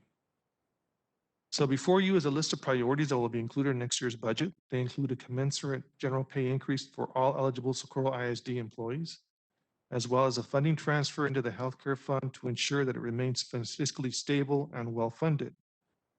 Also included are additional teaching positions for the expansion of the dual language program, and finally, funding for utilities and property insurance for the new district buildings financed by the 2017 bond program. So this is a shorter list than prior years, but given the pandemic's negative impact on state finances, it's prudent that we start with a shorter listing. And as mentioned, additional priorities, these priorities are a starting point. And as we go through the budget process, any additional items that are added to the budget during the budget process we will inform the board during that time. So the budget development calendar is hereby presented. It begins in January with the issuance of budget allocations to the campuses and the departments. It continues through February and March with staffing and budget reviews. And during these meetings, departments are allowed to request additional funding and to provide their rationale. These requests are reviewed and either incorporated into the budget or they're not. So given the legislature being in session this year and having a session like no other, that being with COVID, federal stimulus funding, and redistricting, it is imperative that we start the budget workshop schedule earlier than before so we can provide updated information to the board. Consequently, the meetings will start in February and go through June. These meetings will include the status of the budget, compensation, projected property tax growth. Our intention is to provide the board with a detailed budget by early June for your review. And here's the calendar for the adoption of the budget and the tax rate. The budget will be reviewed by the board and adopted in June, and the tax rate will be adopted in August. Are there any questions?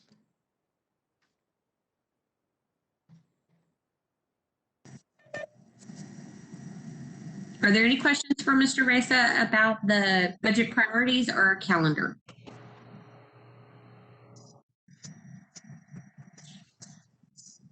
Okay, thank you so much. I do need a motion. Motion to approve. So moved. Second. I have a motion by Mr. Gata and a second by Mr. Gata. Is there any further discussion? Okay, I'll call for the vote. Mr. Morales? Aye. Mr. Gata? Aye.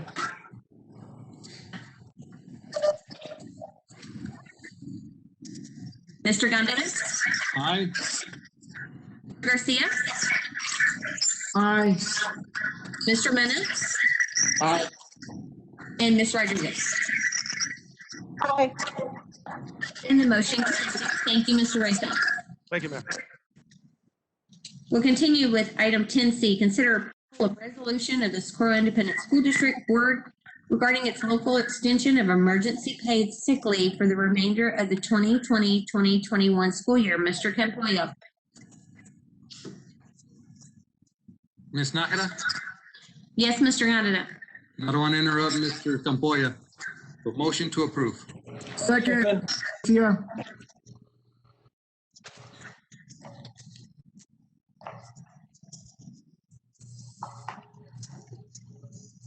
Okay, Mr. Campoya, is there information that the board needs besides what we have already received? If I may, Ms. Nájera, if I can just read portions of the resolution for the public so they know what it entails. And those are on page 264 of your board book, and it will be page 2 of 3 of the resolution. And it's basically number 1, number 2, and number 3, if I may read those out loud. Yes, sir, please.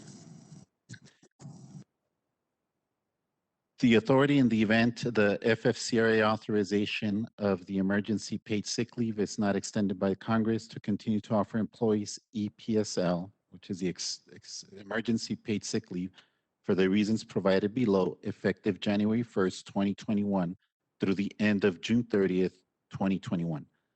District EPSL is limited to the following qualifications.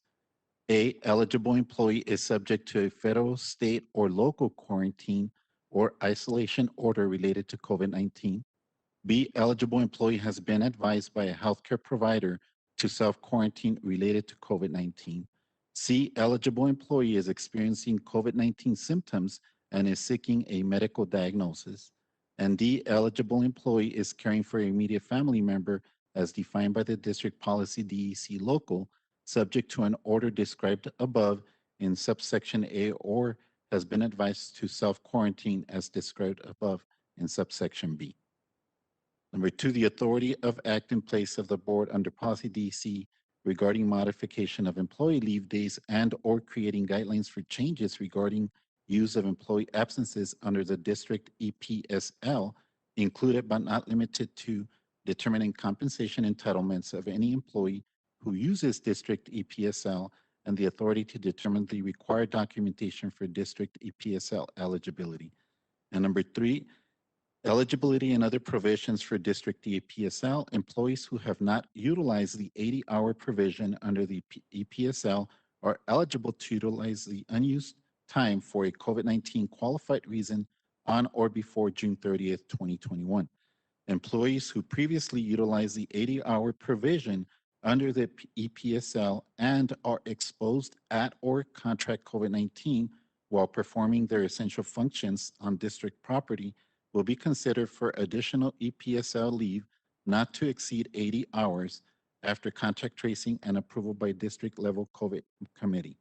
Employees who are exposed to or contract the virus, whether on or off district property, will be provided the opportunity to work remotely if their position allows for up to 80 hours upon approval by the district level COVID committee. District EPSL will not apply to employees that have been determined by their physician that they are unable to work and as a result are receiving supplemental income to include workers' comp, FML, or temporary disability benefits. And now I can take the approval.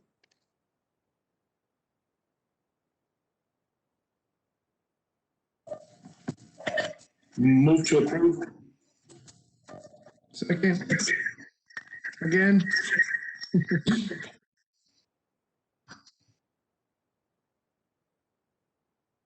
there discussion? I'm sorry, Ms. Nájera, I didn't hear you. I said I have a motion by Mr. Gondeta and a second by Mr. Garcia. Is there any further discussion? Yes, ma'am, really quick. Yes, sir. I want to thank the board again, like I said, as a team, that anything that we can do to help our employees is a great thing. So again, I want to thank the whole board for getting on this. Thank you. Are there any other comments? President Nájera, I just have one question for Mr. Campoya, just to clarify. Yes, sir, Mr. Garcia.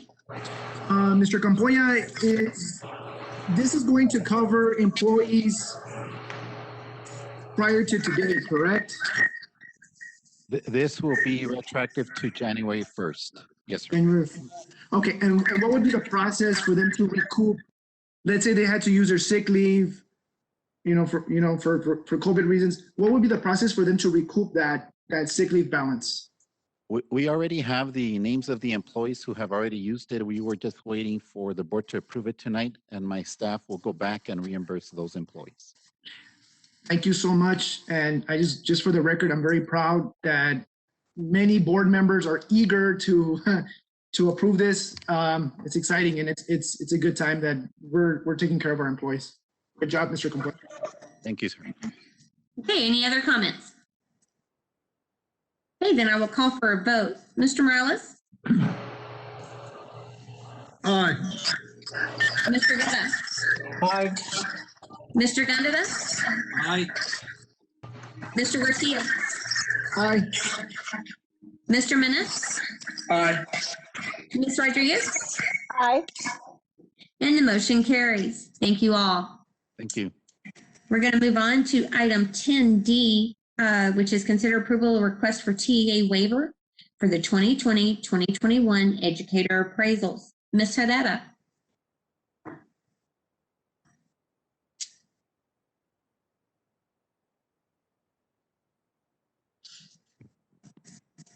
Good evening, President Nájera, Dr. Espinosa, and members of the board. I'm Angelica Herrera, Director of Human Resources for the school district.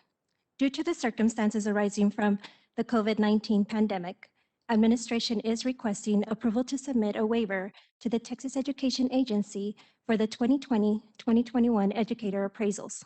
According to TEA, waivers will be reviewed and approved pursuant to the Commissioner's General Waiver Authority under Texas Education Code for school districts that are unable to complete the appraisals due to the circumstances arising from the COVID-19 pandemic.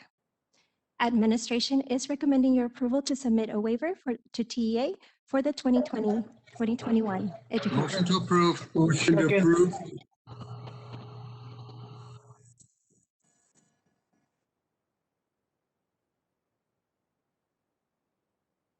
I'm sorry, who made the motion? Mr. Gondeta and Mr. Morales seconded? Yes. Yes. Okay. Thank you. I have a motion by Mr. Gondeta and a second by Mr. Morales. Is there any further discussion? President Nájera, I do have Ms. Herrera. Sir, Mr. Garcia. Ms. Herrera, thank you for your presentation. Real quick, which positions exactly are going to be covered under this waiver? So it'll include any educator appraisals. It'll include the principals, it'll include all teachers and any administrative appraisals, and for anybody who works for the school district is considered an educator. Anyone in the district? Is that what you said? Anyone that works in the district is considered an educator. Okay, so this is pretty much across the board waiver, right? For educator appraisal. Okay, thank you so much. Yes, sir. I have a quick question, Ms. Herrera. Hear me? Can you hear me now? I can. Yeah, I had been muted for some reason. Thank you for your presentation. And I guess you're trying to say it's all employees, correct? That is correct, sir. Yes. Well, thank you for presenting. And yes, we definitely would like to take care of our teachers and all our educators, as you call them. Thank you. Thank you, sir. Are there any questions or comments?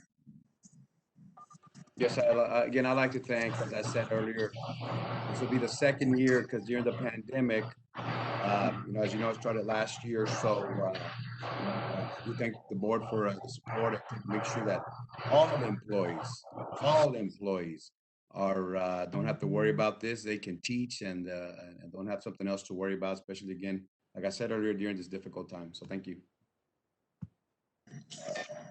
And thank you. And again, I have a motion by Mr. Gondeta and a second by Mr. Morales. And now I'll call for the vote. Mr. Morales? Aye. Mr. Guerra? Aye. Mr. Gondeta? Aye. Mr. Garcia? Aye. Mr. Menace?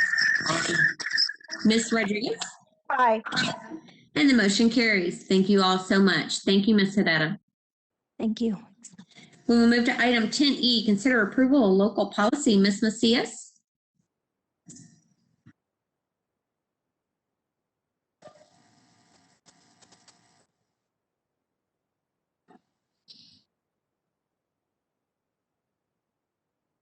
Thank you, Ms. Tovar. Thank you. President Nájera, Dr. Espinosa, members of the board. Administration recommends the approval of local policy EHDC as presented in your board book, page 270. I'm proud to say that as of 2020, 2021, we do offer a 3-year-old program here in Socorro ISD, so we will be redacting that sentence. Motion for approval. Motion to approve. Second.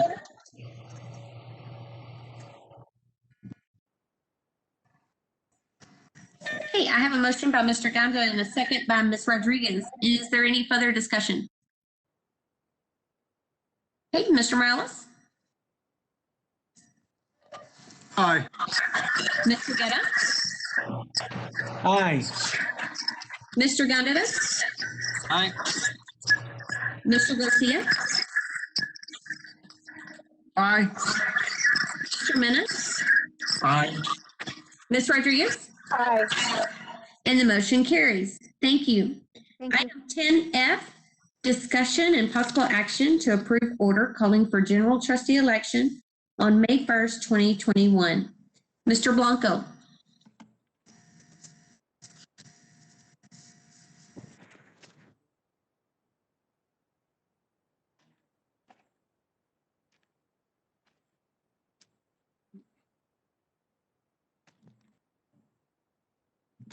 Thank you and good evening, Board President Nahara, Dr. Espinosa, members of the board. Steve Blanco, legal counsel for the district. As you all know, we have a general election coming up for 4 positions, and the board is being asked to approve the order calling for the election. The following item will be for the contract for the election services. The election is going to be held on May 1st, 2021, for the purpose of electing 4 trustees for the Board of Trustees for the Socorro Independent School District. The positions for which the election are being conducted are the following, and the people holding those positions are the following. District 2, a 4-year term, Cynthia A. Nahara currently holds that position. District 3, a 4-year term, Angelica Rodriguez currently holds that position. District 4, Paul Guerra currently holds that position. And District 5, Gary Gondara currently holds that position. Applications for a place on the ballot are being requested at this time, and they can be filed with the school district up until February the 12th, 2021. The order calling for the election lays out the early voting locations in the early voting schedule. Early voting will run from April the 19th until Friday, April the 23rd, from 8 a.m. to 5 p.m., Saturday, April 24th to Sunday, April 25th, from 12 p.m. to 5 p.m., and Monday, April 26th to April 27th, from 8 a.m. to 5 p.m. And the order calling for the election is set out in the materials, and we're asking the board to approve that order so that we can transfer the order to Lisa Wise, the election services for the County of El Paso. Motion to approve. Second.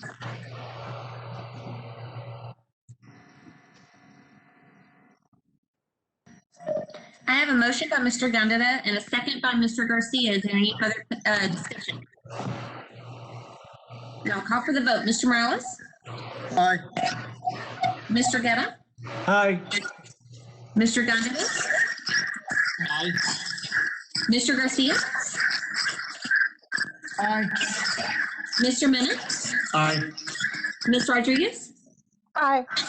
And the motion carries. Item 10G, discussion and possible action to approve contract for election services with El Paso County. Mr. Blanco. Thank you, Board President Nahara. Following up on the last item, calling for the election, we've obviously been in contact with the County Election Services and Lisa Wise's office, and we have received, over the course of the last week and a half, several different drafts of the contract calling for election services. I do want to point out that initially there was a thought that the election was going to be quite expensive and burdensome for the school district because there were a number of entities who had not yet called for the election in their respective jurisdictions. That's been taken care of. There is still a slight increase in the overall cost. Just by way of comparison, the last election in 2019, the share charged to the Socorro Independent School District for that election was a little over $57,000. And for the election May of 2021 of this year, the share to be charged to the Socorro Independent School District is a little under $70,000. The reason for the increase is generally because there have been additional increases in salary and costs associated with poll workers and the equipment. And also the city of El Paso has eliminated some of their election sharing from this particular election. And as a result, the entities that remain, which include the community college, the Sled Independent School District, and a couple of other small jurisdictions, are splitting that cost. And we've looked over the contract. It's the standard form that the County Election Services provides, and we're recommending approval with the current estimate being just under $70,000. Motion to approve. Second.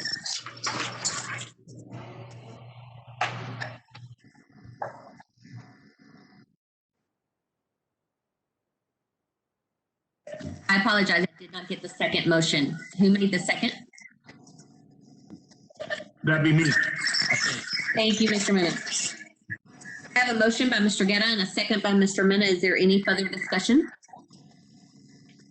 Okay, Mr. Morales? Aye. Mr. Guerra? Aye. Mr. Gondeta? Aye. Mr. Garcia? Aye. Mr. Mena? Aye. Ms. Rodriguez? Aye. And the motion carries. Thank you, Mr. Blanco. Don't go anywhere. You have the next one. Item 10H, discussion and possible action to approve resolution. Mr. Blanco? And thank you. This is a set, well, it's a single resolution, but it includes a couple of different items within it related to the petition for exclusion of land from the Horizon Regional Municipal Utility District. If you remember at the last meeting, we brought forward the petition that is being considered, and we expect it to be approved by the Horizon Municipal Utility District. I'll refer to them as a MUD. The idea behind this is that we are asking for Horizon to exclude a certain parcel of property, approximately 59 acres, almost 60 acres, from their taxing jurisdiction. This is in line with the petition for exclusion that was approved at the last meeting, which will allow the district to ultimately transfer that property over to the county in connection with certain improvements being done around the Socorro Athletic Complex number 2. And what the Horizon Municipal Utility District is asking for is a resolution from the board that gives and confirms the authority of Board President Nájera and Mr. Ianton as the Chief Operations Officer of the district to sign and execute certain instruments as we move forward with that transfer, and assuming that the Horizon MUD approves the exclusion. It really is a pro forma requirement, and it prevents us from having to come back each and every time to ask the board to approve Ms. Nájera as the board president or Mr. Ianton as the chief operation officer to sign documents related to that exclusion petition. If anything is unique or out of the ordinary and requires action by the board, obviously we will bring it to the board. But at this time, we're asking that you approve a resolution that recognizes and authorizes Cynthia Nájera as the president and Thomas A. Ianton as the chief operations officer of the district to execute and deliver on behalf of the district any agreements, documents, or instruments, and to take any course of action necessary and in the best interest of the district to accomplish the purpose of the petition for exclusion of that property from the Horizon Municipal Utility District. Thank you. Do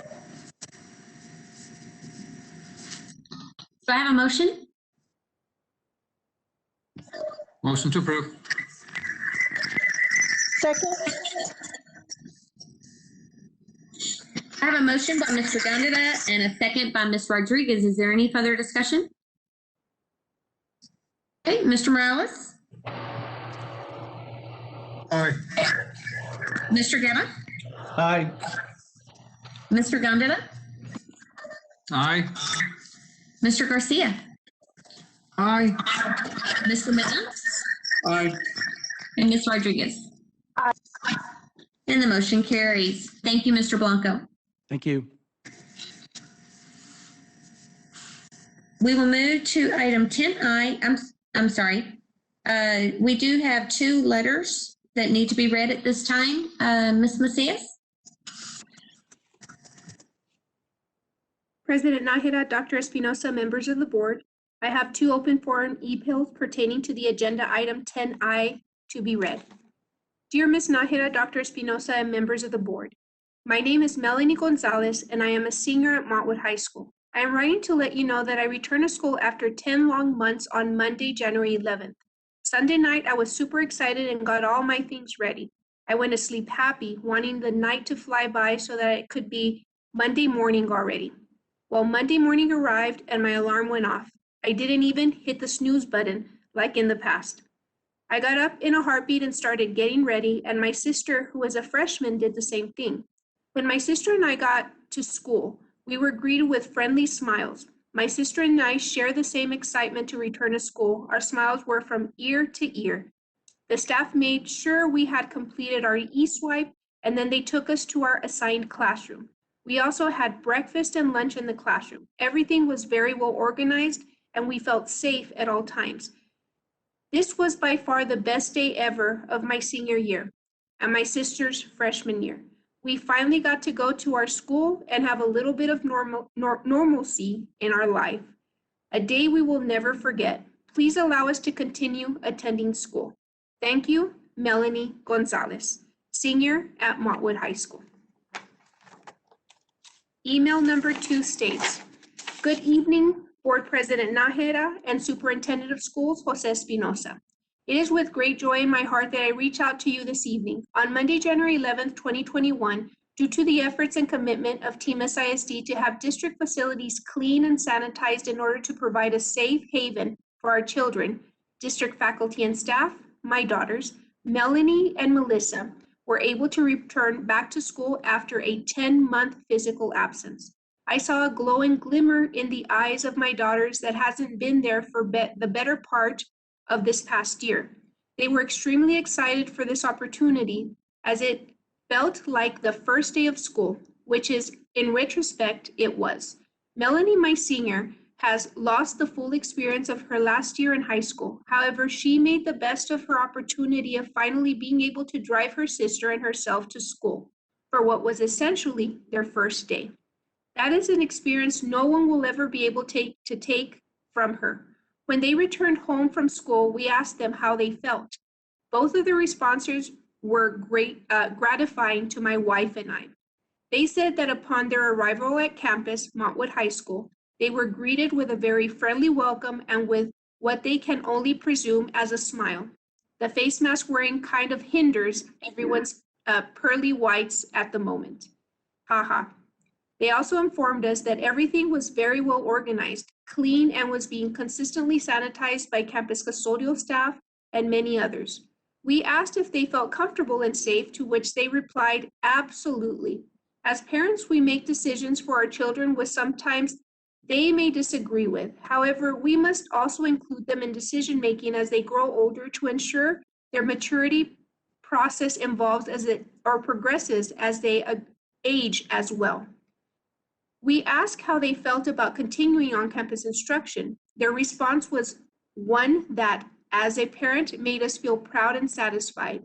They stated that though the concern over what may happen or may not happen cannot hinder how we live our daily lives, they stated that they couldn't live in fear of the unknown and they needed to continue with life.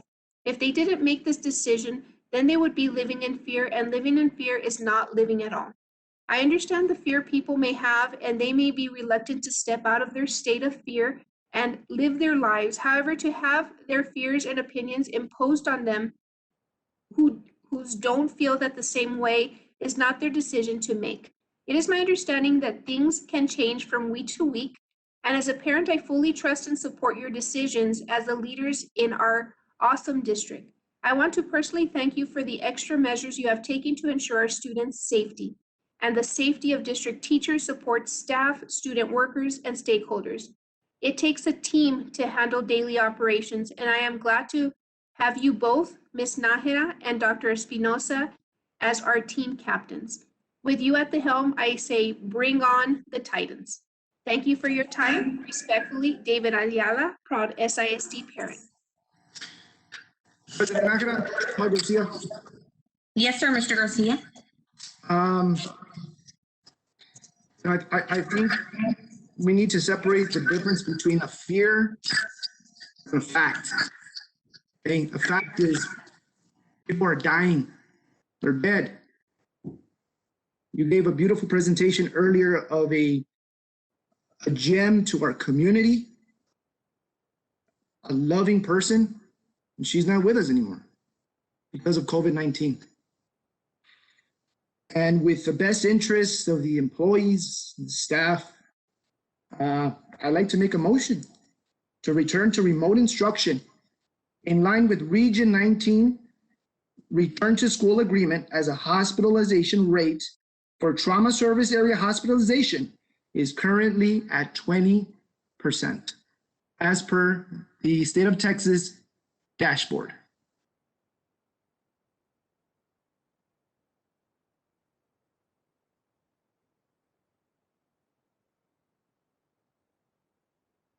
President Nakata, Yes, Ms. Rodriguez. I'm looking and I'm sorry, I'm not too sure if it's my feedback, but I'm getting a lot of feedback. I'm looking at the website right now, and I know I've heard the conflicting information as well. Mr. Garcia just said we were at 20%. However, and I think that's the numbers for the state of Texas, but I can't recall, and correct me if I'm wrong, we're looking at an area here in our region. Our numbers, Lord knows I've been tracking it because I do work for a district. So this is something that I actually look at every day. For a while, was it 17% or a little over 17%, then 18%? Right now, it's showing 19.51. So I guess I know there's a motion on the table, but I'd like more information before we take action on this item. You know, I know at one point in time, again, based on what the commissioner has stated, and maybe Dr. Espinosa or Mr. Reza can answer these questions. Again, I don't know what the process is. I know there's a motion on the table, but before we take action on the item, I'd like to get some more information. Yes, ma'am, Ms. Rodriguez. Ms. Nakata, real quick, I apologize for interruption. Am I reading it correctly? I'm sorry? The way it's written here on our agenda? Okay, it's, Mr. Blanco, it's not listed as an action item, only discussion. It's not. Motion is made, can that be done or not? Thank you, Board President Nahara. No, the item is for discussion regarding Because I would second it. instruction until vaccination of all SISD staff is completed. It is not posted for action to delay. Why was it not specifically stated in my email to President Nakata, Dr. Jose Espinosa, that to discuss and take possible action? Why was it not worded that way? We're talking about people's lives on the line. It's one thing to sit up here and cry, and then another thing to not put a word that can mean saving lives. Saving lives of our teachers, of our students. That's a huge error. That's a huge mistake. I want to call for a special board meeting. We need to get this done. President Nahara, if I may. President Nahara, can you hear? Yes, sir, Dr. Espinosa. Yes, a couple of things.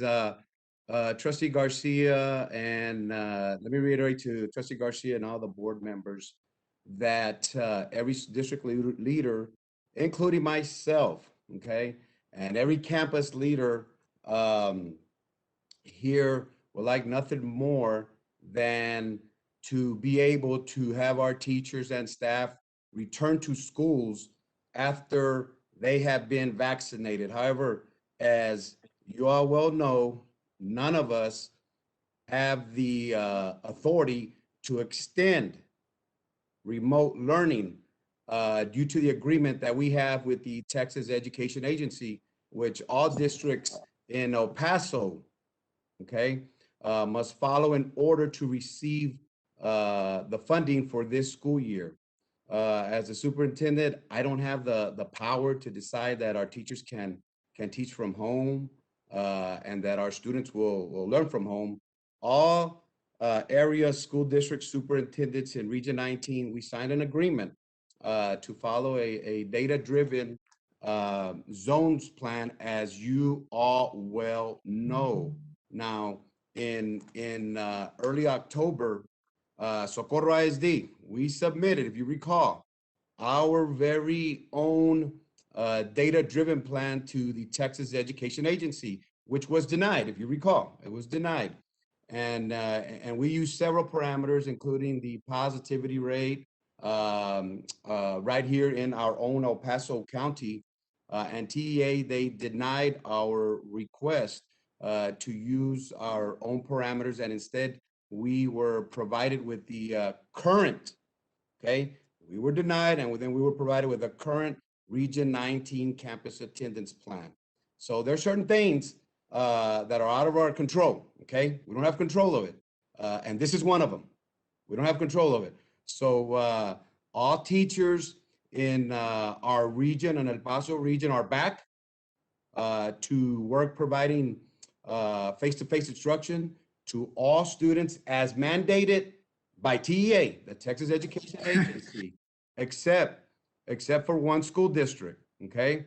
And yesterday, on Martin Luther King Day, I spoke to the commissioner of TEA, okay, Mr. Mike Morath, just to quadruple check that if we could wait till February 1st to bring everybody back like that district is doing. And he told me that if the plan is not followed, and I quote, there would be repercussions. There would be repercussions. So the only option left for school districts to keep students at and staff home until everyone gets the vaccine is to close the schools up entirely, similar to what we did in intercession, and extend our school year. I think if our last day was May 31st, now we're going to extend it to the middle of June. And during the superintendent calls with the commissioner, we all looked at the option of pushing the year back, which would extend the school year and shorten the summer for our teachers, our staff, and students.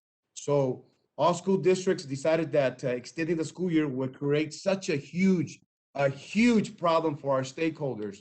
So also brought up the issue with our associations, our teacher associations, and they agreed that pushing back the school year would not be reasonable. We already used one intercession from the spring, and we moved it to the fall to try to keep everybody safe at home as much as possible while we waited for the vaccines. But again, if we bring in the Dr. Espinosa, I apologize. I don't mean to cut you off, but Mr. Garcia just let me know that his computer has just died. And if we could just possibly wait, because I apologize. I don't mean to cut you off again, Doctor. But well, is it back on? I think so. Hold on really quick. I apologize again, Doctor. I know Mr. Garcia's computer was off. Okay. Are we good, Mr. Garcia? We're good. My question, Dr. Espinosa, did you have input on this plan? Yeah. No, we all the super. Okay, all the super. Okay, so do you understand? Wait, because you're wrong. I want you to know you're wrong. Because if we go to 20%, which is sir, you haven't let me finish. Let me finish. I let you talk already. No, I already let you talk. No, I apologize, Mr. Garcia. I told him to wait till you got back on. He told me to wait. I apologize, Mr. Garcia. I did tell him to wait till you could get back on, Mr. Garcia. I'm going to explain that, Mr. Garcia. Just hold on. So anyway, if we bring the teachers back, right now to the classrooms to teach remotely, we do not get credit for their work because TEA, the Texas Education Agency, they require face-to-face instruction to get credit. All right, so we would still have to extend the school year, which would lead to contractual issues because teachers, as you know, as everyone knows, work 187 days per year. So that would be a contractual violation. So, I want to stress that parents still have a choice and to keep their children home for remote learning.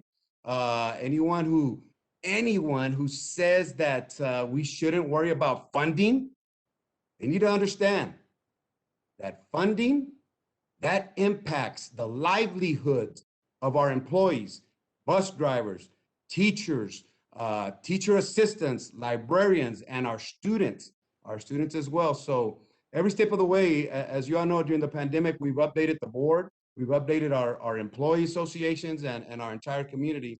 And everybody, including, Ms. Hernandez from AFT, appreciate her support, and also Ms. Soto from SEA, appreciate her support as well. And every school board member, they understand that our hands are tied at this time and that we must follow the TEA guidelines. And I have a great relationship with AFT and also SEA. And however, they take what I tell them, they do their own research.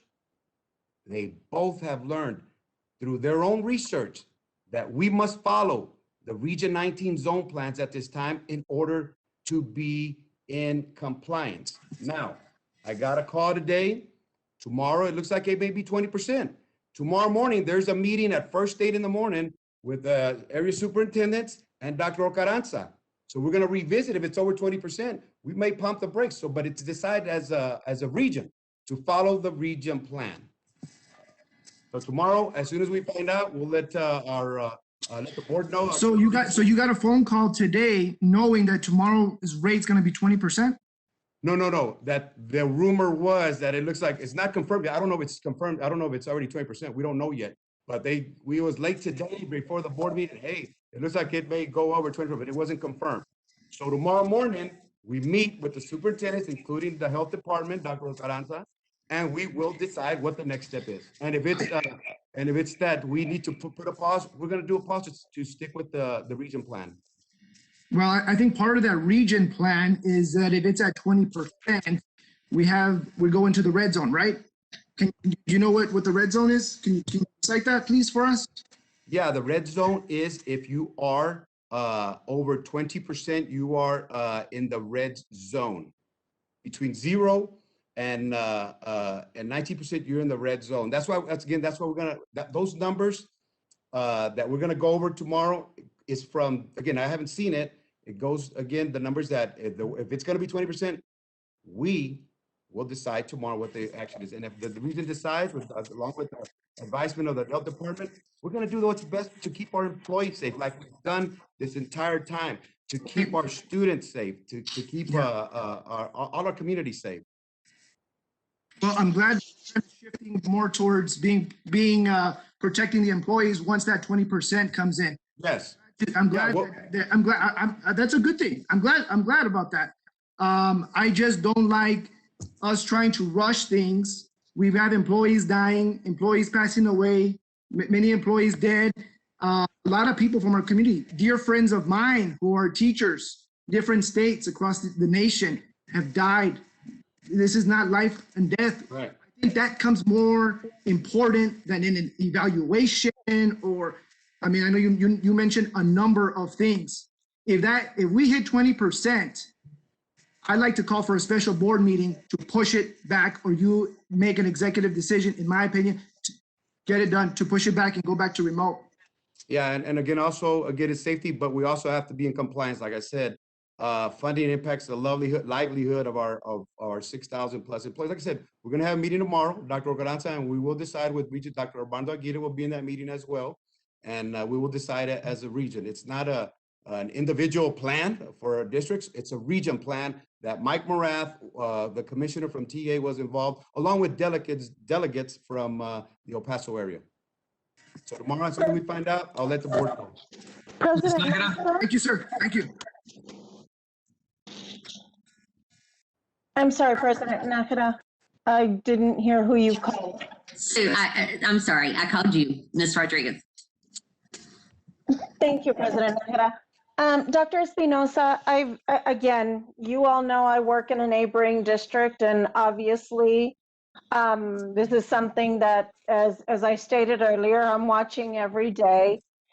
Dr. Espinosa, this is a question for you, sir. The plan, from what I understand and everything I've seen, does that only take us to February 1st? Yes, at this point in time, it does look that way. That's correct. Okay, so, and I guess here's my question. So February 1st, if the TEA, if Commissioner Morath does not give us any reprieve on this plan, regardless of us being potentially in the red, maybe orange, and correct me if I'm wrong, on February 1st, and I guess here's what I'm hearing, you know, rumors out there. He hasn't granted us any reprieve, any extension. TEA has not said, okay, if you guys are in red, you can stick to the red. So even if we're smack dab in the middle of red zone on February 1st, is there any indication that Morath is going to give us another waiver extension of being able to continue virtually? Right. No, right now, he's made it clear that it's only up until February 1st. Districts here in El Paso, we did as well. District across the state of Texas, including Austin ISD, they received a letter that because they were out of compliance that their funding was going to be severely impacted. So we did ask, and he said no. He said no. And again, we got to continue to be in compliance. But like I said, tomorrow's a meeting, and then we'll let everyone know, and everything will take effect on Monday. Ms. Nájera? Yes, sir, Mr. Gondeta. I got more of educating everybody and a couple of questions. Again, first of all, before I even ask, first of all, I really want to thank Ms. Macias and her team for really pushing getting the vaccinations for our employees. I also like to thank our clinic, everybody that works there, for also getting the approval to give the vaccines. Now, I hear a lot of things going on here, and I know, as for myself, I want all our employees to get vaccinated, to be on a safer side. I don't know, Ms. Macias can get up there and answer a question or two. I'm just asking, how's that coming along with getting vaccinations for our employees? Yeah, Ms. Macias will be on, and she's going to have an interesting, potentially, if we sit around and wait. Go ahead, Ms. Macias. Yes, sir. Thank you. We've been in collaboration with Immunize El Paso from the beginning. They've been a great stakeholder. I just spoke with Mr. Warden today, and actually this weekend we sent a couple of emails to the state petitioning for them to become a mega site, and that we would be working alongside them. And again, thank you, board members. You all approved a motion to be an open point of discussion and a closed point of discussion back in December. So with that MOU, we were able to petition the state to become a mega site. So with that, we're asking for 5,000 vaccines per week. That way we could help our area, our east side. We're still waiting for a response. That was something that we did this week. As Dr. Espinosa mentioned, on Friday, our employee clinic was approved to be a site. So the way that it works, in a matter of a day, sometimes the vaccines just arrive. You never get anticipation or here they come. Nope, they just arrive at your doorstep. And here in Team SISD, giving kudos to Human Resources, they've already sent out a survey. So any employee that is 65 and older or has a chronic underlying condition, we know who they are. That way, as soon as the vaccines come, this is what we did last time. Mr. Warden told us on a Thursday, and by a Saturday, we had our site ready over at the police station, and we were able to dispense 500 vaccines to our phase 1A employees.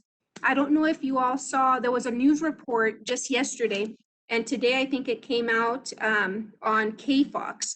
And this is a statement which is, again, factual, but something for us to see. It says, at this rate, and this is from Chief Mario de Agustino, it says, at this rate, we will not be vaccinated to our herd immunity goal for our community until 2022. So Chief D'Agostino, he's on every Wednesday. We are on the El Paso Task Force for Immunizations, trying to roll out and plan.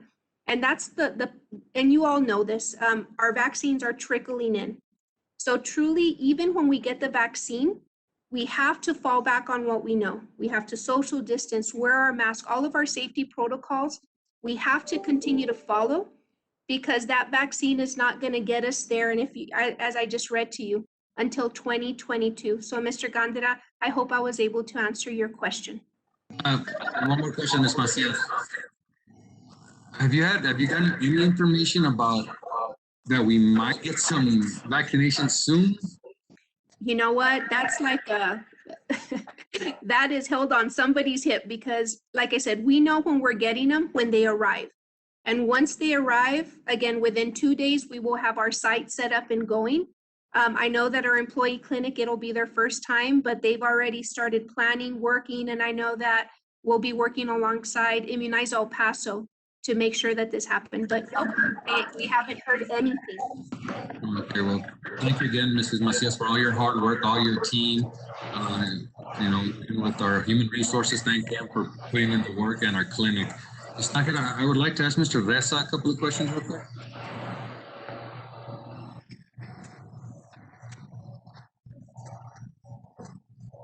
Ms. Nájera, did you hear me? Yes, sir, Mr. Gandara. Mr. Race is coming up. Oh, okay. Yes, sir, Mr. Gandara. Now, I was trying to do the math. If we're talking about to keep our employees back at home, you know, going against TEA, would be what, 8 days, if I'm correct? You know, to February 1st, it's about 8 days away. Yes, sir. So what we're looking at is we're expected to generate about $1.7 million of revenue a day. So, I mean, when you look at that, you're looking at about $16 million that we probably might lose if we don't adhere to the directive of TEA. And that $1.7 million is certainly calculated in various ways. I'm estimating the range of what we're going to generate revenue for the year, and I divide that by the number of instructional days. So, I mean, 1.7, 10 days, about 16 million, maybe $17 million for 8 days, maybe a little bit less than that. I'm looking at 10 days, but that's what you're looking at.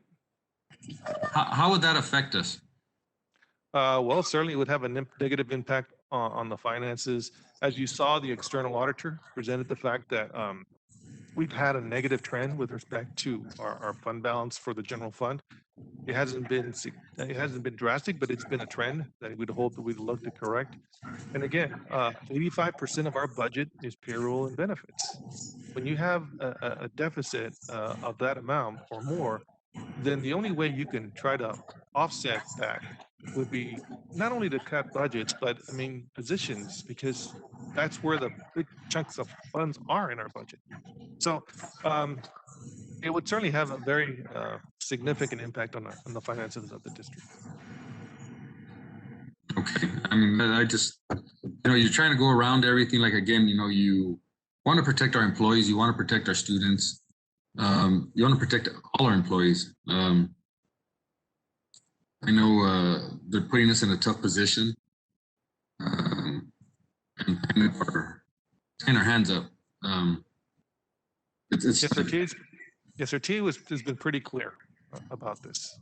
There's, it's a tough issue. Is there anything we can do? Is there a waiver that we can go after to help us out? I mean, again, you know, with us, our superintendent, you know, waiting to see what happens tomorrow. If we go over above 20%, that, you know, everybody goes back home. Again, I have 2 nephews and a niece that went to school this week, and, you know, they were happy to go back. You know, during these times, you don't really think about that, but I really want to, and that's not our fault, but I'd like to apologize I don't know how everybody else feels, but as a whole, to all our seniors the past 2 years that, you know, are missing out on as myself, what I remember about my senior was a great time. You know, it's a great part of your life, you know, to enjoy your senior year.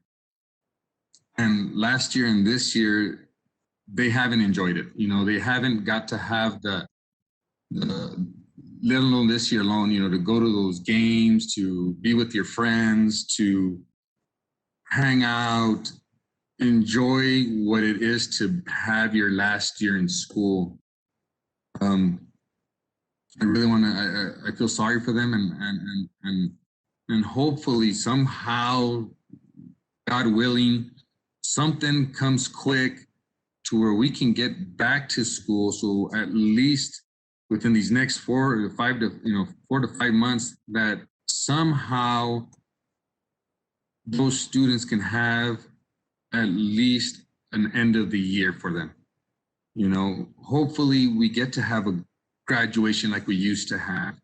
Hopefully they get to go at least enjoy a baseball game, a softball game, a track meet, a play, go to anything that clubs that they're involved in that, you know, if they win, takes them to state and then to nationals. I mean, a lot of our students and employees are missing out on that. And especially like seniors that, you know, were ranked to be something big this year. Our baseball teams, again, our soccer teams are, I can attest alone to, I remember last year, Socorro soccer team won district and they were up there. I remember talking to Coach Delgado that he has, you know, he had a monster of a team. We saw it, they were awesome. And they missed out on that last year to go deep into the playoffs. Our baseball teams, all our baseball teams, you know, Socorro and our softball teams, we always come out with some great teams that didn't get to go out there. You know, I have, you know, 2 nieces that play at Mountwood, you know, play volleyball and you know, one was a freshman, one's a senior, and it was, you know, it was tough for them this year. I'm hoping somehow we can get through this as a whole, as a team. And at the end of the day, it's always safety for our employees and our students. And anything that we can do to make it better for them, let's try it as a team and let's go at it. Again, thank you, Mr. Ressa. I appreciate the information. And let's see what we can do. President Nájera, I've got another question. Yes, Ms. Rodriguez. Dr. Espinosa, you and the other superintendents, as you stated, you'll be meeting tomorrow to re-look at the plan. I know the last time you all got together, we didn't even have a vaccine ready to go. So I would ask that as you speak to, and the other superintendents and the Region 19 cohort, maybe now that we do have a vaccine available, I completely agree, you know, safety first. If we can get our staff and teachers vaccinated, but again, that's going to take more than February 1st to even get the first dose of the vaccine. You know, so now that we have potentially a possibility of receiving the vaccines, maybe TEA, maybe the commissioner can say, oh, okay, maybe they can rethink the plan, because February 1st is right around the corner. That's less than 2 weeks away. And we're talking about red zone and coming back. But if we go back into the red zone, again, based on what we're hearing, based on what you're sharing with us, we're only there until February 1st. So maybe that's something, as you all have conversations with the Texas Education Agency, maybe that's something that can be brought up. You know, hey, we've got the vaccines, you know, can we potentially get an extension until said time where we can get at least some of our staff vaccinated with both dosages, not just one, because again, you know, this is such uncharted territory. But again, my concern is if TEA is not going to give us an extension past February 1st, we're not going to get people vaccinated, we're not gonna, I mean, we can be smack dab hotspot and February 1st, we're gonna have to come back. So, you know, if you all, again, talking to Commissioner Morath, maybe now that we've got, who knows, maybe with our new administration, that'll be something coming down from the top levels. So, you know, that's just something, again, talking points to say, we have a vaccine now, you know, maybe that's something that they can take into consideration. Because again, when TEA approved the plan, we had nothing. At least now we've got a vaccine that we can potentially, who knows, can provide for our employees and staff. I don't know. I'm just concerned that we can go into the red zone tomorrow, but February 1st, if the commissioner doesn't approve any kind of extension, it's not going to do us any good. That's my concern. No, and you're correct, Ms. Trustee Rodriguez. And we're going to look at all possibilities as a region. And to go back to Trustee Gandara, but we're going to ask again, Ms. Rodriguez. We'll ask again. We'll continue to ask. And going back to Trustee Gandara, we've exhausted everything, but we're going to continue to look, see what other possibilities that there is, and it'll start tomorrow morning. President Nájera, I have a question. Can I? Yes, sir. Mr. Garcia. Go ahead, David. I know I already, go ahead. Thank you. Quickly, one of the things we're aware of is the vaccine is scarce for us. Obviously, that's been noted. There's over 100,000 people that are on a waiting list right now. Those are probably our elderly and those that with the underlying health conditions. So with that said, our experts in our district have noted that the vaccine probably wouldn't be available to our employees until mid-June. And that is coming from our own district, from when their understanding. Of course, they don't know for sure, but that was what was projected. The point I'm trying to make is tomorrow, if there is a situation where we do go and it's confirmed that there's 20%, we're in the red zone. I'd like to see with us, instead of us going back and forth discussing this, we all feel the same way. We don't want our teachers out there without a vaccine. That's a given. We don't want anybody exposed to that horrible virus that's going out. And I can honestly tell you that my mother's right now fighting for her life in the hospital. She's an 88-year-old woman sitting in the hospital right now with COVID, at a COVID unit. So if anybody has anything to say, I guess it would be me.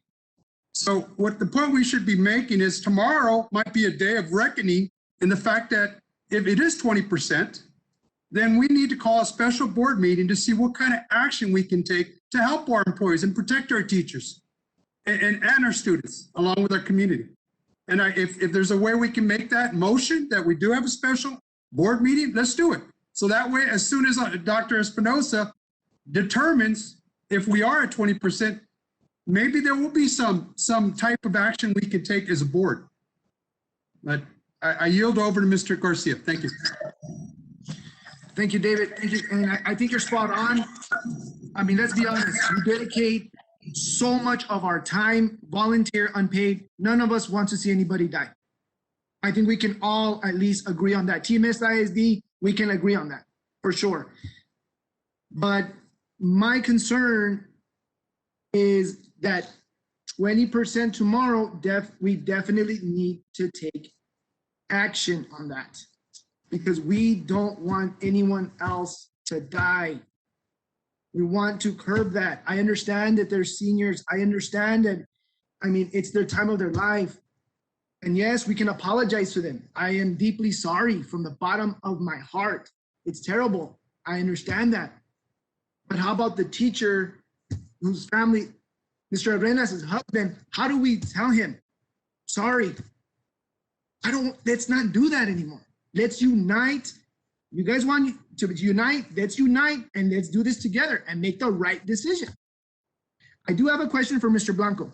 If Mr. Blanco, if you can,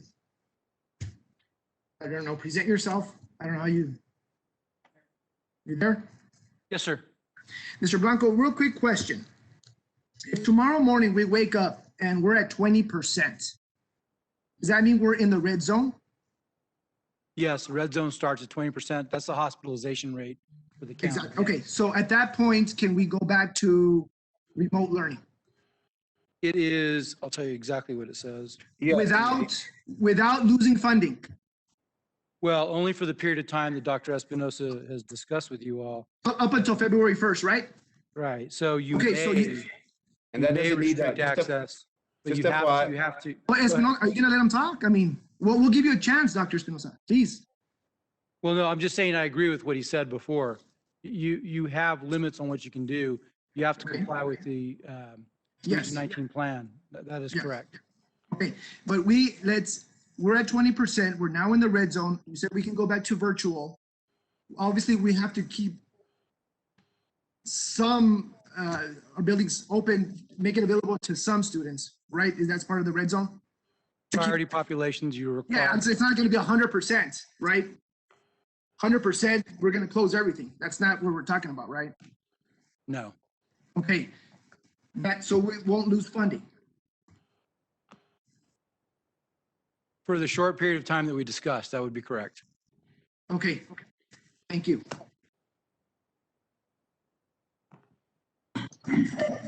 President Nahara? Yes, sir, Mr. Yetta? So if I understand this correctly, once, and Dr. Sosa, and you can answer this, once we go in the red zone, if it's 20%, we're gonna go remote learning, correct? Yes, and it would start Monday, and again tomorrow. We're making these decisions with Dr. Ocaranza. Will be made tomorrow because our community, parents, they need some type of consistency. Okay, so once we go in the red, once we go 20%, there's no reason why we need to do a special board meeting once we go 20%, because we're gonna do remote learning. Is that correct? Exactly. There's no board action that's needed. It'll be done as a region.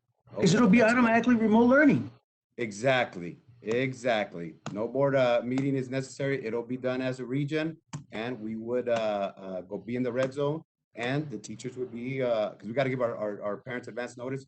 It would be in the red, and everybody's we had a lot of teachers go into the school buildings that volunteered to go in. If they want to go in, go in. If they want to stay home teaching remotely, they would stay home teaching remote. So you're absolutely correct. Now, if any time, yeah, it does sound like TA's holding us hostage. Now, if any time, if TA does turn around and say, you know what, we're gonna change this plan and we're gonna raise it, maybe go 25%, and then we could come back and then maybe do a special board meeting and then possibly take legal action and then do a special board meeting, but let's take one day at a time, see what happens tomorrow. If it's 20% and above, remote learning. Exactly. Ms. Nahara? And again, the agreement, I believe, don't quote me on this one. Obviously, superintendent signed it, but I believe trustees also signed the agreement. So again, like I said, that's the last thing we want to do is jeopardize the agreement that we have with DA. Mr. Gondeta? You know, we've been going at this for a while, and I'm sitting here and I'm seeing this.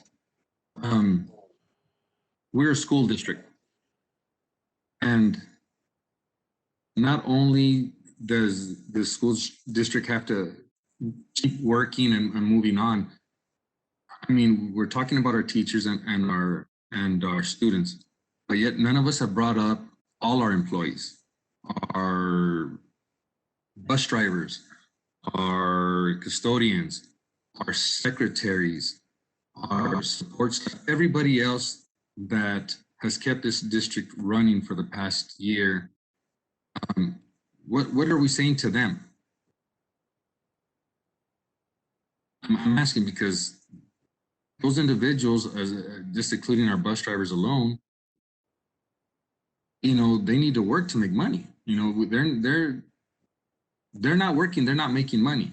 And a lot of those individuals have been coming into work, not as bus drivers anymore, helping out with grounds, with painting and doing whatever they could do to come in to make money, to make ends meet.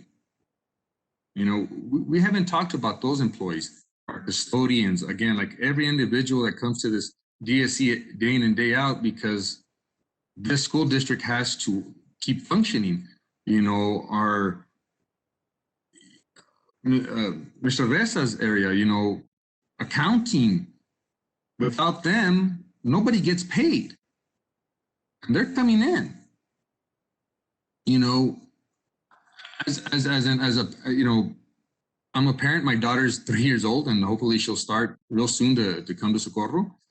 You know, I feel again that it's, you know, it's up to our parents to make their decision for their students, for their kids to see if they want to send them to school or not. That's a parenting thing that I leave to them. As for our teachers as well, I mean, again, this is TEA. You know, what do? We lose almost 16 million if they don't come back to work. Again, that's not coming from us. It's not us pushing it, saying that, hey, you know what, Mr. Gandara is saying, you got to come back to work. This is TEA saying that. Now, if it's not above 20% tomorrow, what's going to happen? You know, and we say, you know, you're not going to come back to work. We lose 16 million. Again, understanding the way the budget works.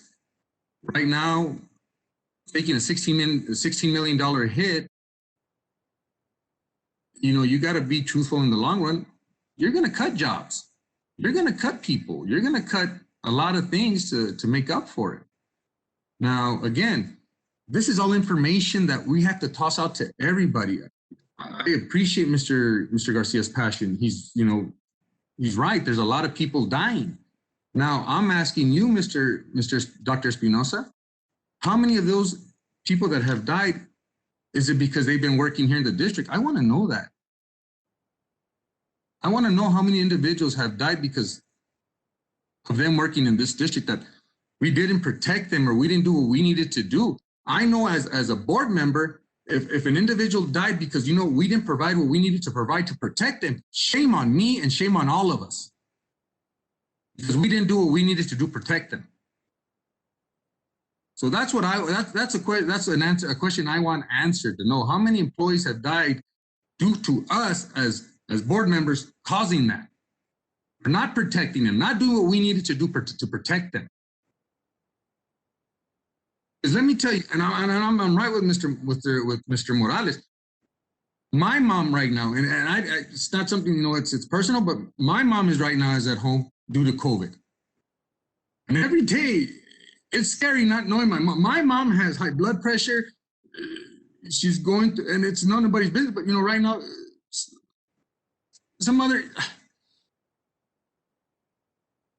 I could lose my mother, just like Mr. Morales could lose his. And it's scary, and I understand that. And there's a lot of things going on here that we need to figure out as a team to help our district. We've been doing it for the past 10 years, and we're going to keep doing it. And I don't know what the right answer is, but we better figure it out. Yes, to answer your question, Trustee Gandara, yeah, no on-site exposures that have led to deaths here at SISD, which speaks volumes. We have 49 schools. We're a big school district. Speaks volumes about the job that we have in place. Our employees at the schools, our leaders at the school, they have in place all the safety protocols that are being followed. And our parents are, again, they're making the right decisions for their students, for their children. And like I said today, the turnout was small amount of students. You know, some teachers had 0 kids in their room, some had 1. So it's a community effort that we are working this together. But you know, to answer your question, you know, it's 0. I'm not, you know, deaths that were because of on-site. So no on-site exposures. Mr. Mena, Yes, sir, Mr. Mena. I have a few comments I would like to make. I think there's no amount of money that we can put on anybody's lives. I know TEA is really hurting us, but there's been a lot of fatalities, and now with this new strain that they've come up with, they've detected, I think it's probably going to get to might get worse. I know that city of Los Angeles, they have ambulances, people dying in the ambulances. So it's getting really bad. And I truly believe that there's no amount of money that we can put on anybody's life. So with that said, that's just my opinion. And we need to be together on this. We need to protect our employees and we just need to be careful. And that's my opinion. President, Paul Garcia. Yes, sir, Mr. Garcia. I know Gary was talking, he made some good comments. I did receive some reports today that there's not enough gloves, not enough PPE. So, I mean, one thing that I would kind of like urge administration is to maybe reach out to the campuses and the teachers to ensure that they have enough PPE to protect themselves. That's one. And then also, if I can ask Mr. Rudy Campoya a quick question. Mr. Campoya, are you with us?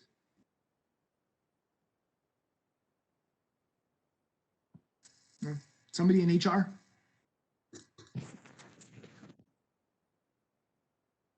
Okay, well, I've received reports from concerned teachers regarding not heard back regarding their reasonable accommodation. They didn't get a denial, they didn't get an acceptance. They've been calling folks and there has been no response. So if maybe administration can just please check on that to give them some kind of peace of mind would be great. Thank you. Yes, sir, will do. Is there any other discussion? Yeah, just let me clarify. We do have a warehouse that's full of PPE. So if there's a campus that needs it, this specific department, they let us know and we'll get it there.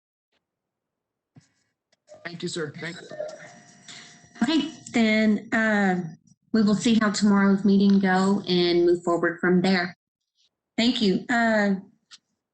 Item 11, executive session. The meeting is to be closed for consultation with legal counsel regarding pending real estate transaction between SISD and GFA limited partnership regarding Gateway Estates and SISD and Northtown Village regarding Emerald Estates developments, to discuss personnel and real estate matters, to consider administrative recommendations for assistant principal positions at various campuses, and to hear superintendent mid-cycle formal evaluation update under Texas Government Code sections 551.071, 551.072, and 551.074. The time is 8:56. At this time, we are back in session. The time is 10:09. And we will continue with item 12, new business A, discussion and possible action to approve resolutions. Mr. Blanco. Thank you, Board President Nahara, Dr. Espinosa, members of the board. Again, Steve Blanco, legal counsel for the district. And we went over the status of there are two current contracts that are in place for the purchase of future school sites for the district. I'm going to go through the motion. I'll read it because it's rather lengthy. And this is for the district's intent to purchase approximately 25 to 27 gross acres within the Emerald Estates development located in El Paso County, Texas. What we would ask the board to do is to move, authorize the administration on behalf of the district to enter into and perform its obligations under an agreement for the purchase of real estate described as approximately 25 to 27 plus or minus gross acres to be platted as Emerald Estates Unit 5, a proposed subdivision in El Paso County, Texas, between the district and Northtown Village joint venture, in line with the terms discussed during closed session, to authorize Cynthia Ann Nahara as president and Thomas A. Ianton, AIA, as chief operations officer of the district, and each of them acting alone, to sign such agreements, documents, and instruments as may be required under such agreement, and to use future bond proceeds in a reimbursement process to pay for the subject purchase if and when a bond is duly passed, and to authorize the secretary and vice president of the board of the district to execute the certificate of resolutions presented during this meeting in closed session. Motion to approve. Second. Second.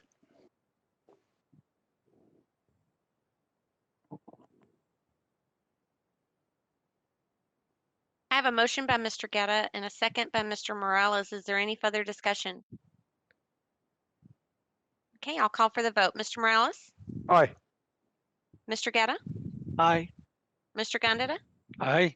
Mr. Garcia? Aye. Mr. Mena? Aye. And the motion carries. Thank you, Mr. Blanco. Thank you. I have one more. This is the second parcel of property. This is for the district's intent to purchase plus or minus is more or less 36.977 gross acres within the Gateway Estates development located in El Paso County, Texas, again, for a future school site. We're asking the board to authorize the administration on behalf of the district to enter into and perform its obligations under an agreement for the purchase of real estate described as Gateway Estates north half of Lot 13. That portion is approximately 8.493 acres. Gateway Estates, 821.2 feet of Lot 12, and a portion of Gateway Estates Lot 11, which is 21.8982 acres. Those are approximations and will be finalized in a survey equal to approximately 36.977 gross acres to be platted as part of the Gateway Estates development, a proposed subdivision in El Paso County, Texas, between the district and GFA Limited Partnership, GFA LLC, or assignee known as GFA Inc., in line with the terms discussed during closed session, and to authorize Cynthia Ann Mahda as president and Thomas A. Ianton, AIA, as chief operations officer of the district, and each of them acting alone to sign such agreements and documents and instruments as may be required under such agreement, and to authorize the secretary and vice president of the board of the district to execute the certificate of resolutions presented during this meeting and discussed in closed session. So move to approve. Second. I'm sorry, that was Mr. Mena, that was you that seconded? Yeah. Okay, I have a motion by Mr. Guerra and a second by Mr. Mena. Is there any further discussion? Mr. Morales? Aye. Mr. Guerra? Aye. Mr. Gondeta? Aye. Mr. Garcia? Aye. And Mr. Mena? Aye. And the motion carries. Thank you. Thank you, Mr. Blanco. And we will continue with item 12B, consider approval of administrative recommendations. The first one, Dr. Espinosa, is assistant principal for Butler.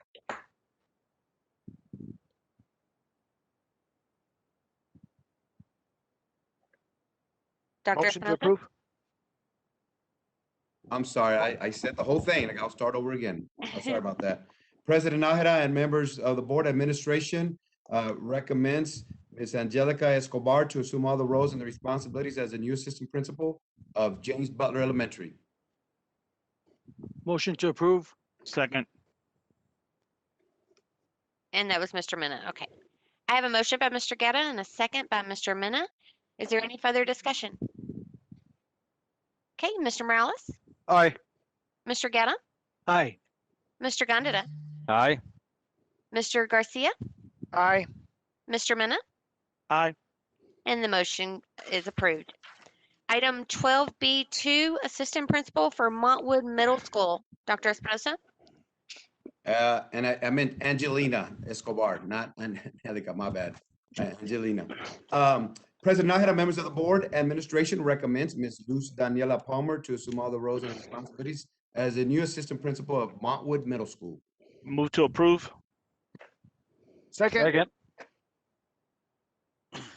I have a motion by Mr. Mena and a second by Mr. Gondeta. Is there any further discussion? Okay, Mr. Morales? Aye. Mr. Guerra? Aye. Mr. Gondeta? Aye. Mr. Garcia? Aye. Mr. Mena? Aye. And the motion carries. If there is no further business before this board, we are adjourned. The time is 10:16. Everyone, please be safe and be careful, and hope to see you again soon. Thank you. Good night, everybody. Good Good night. Good night.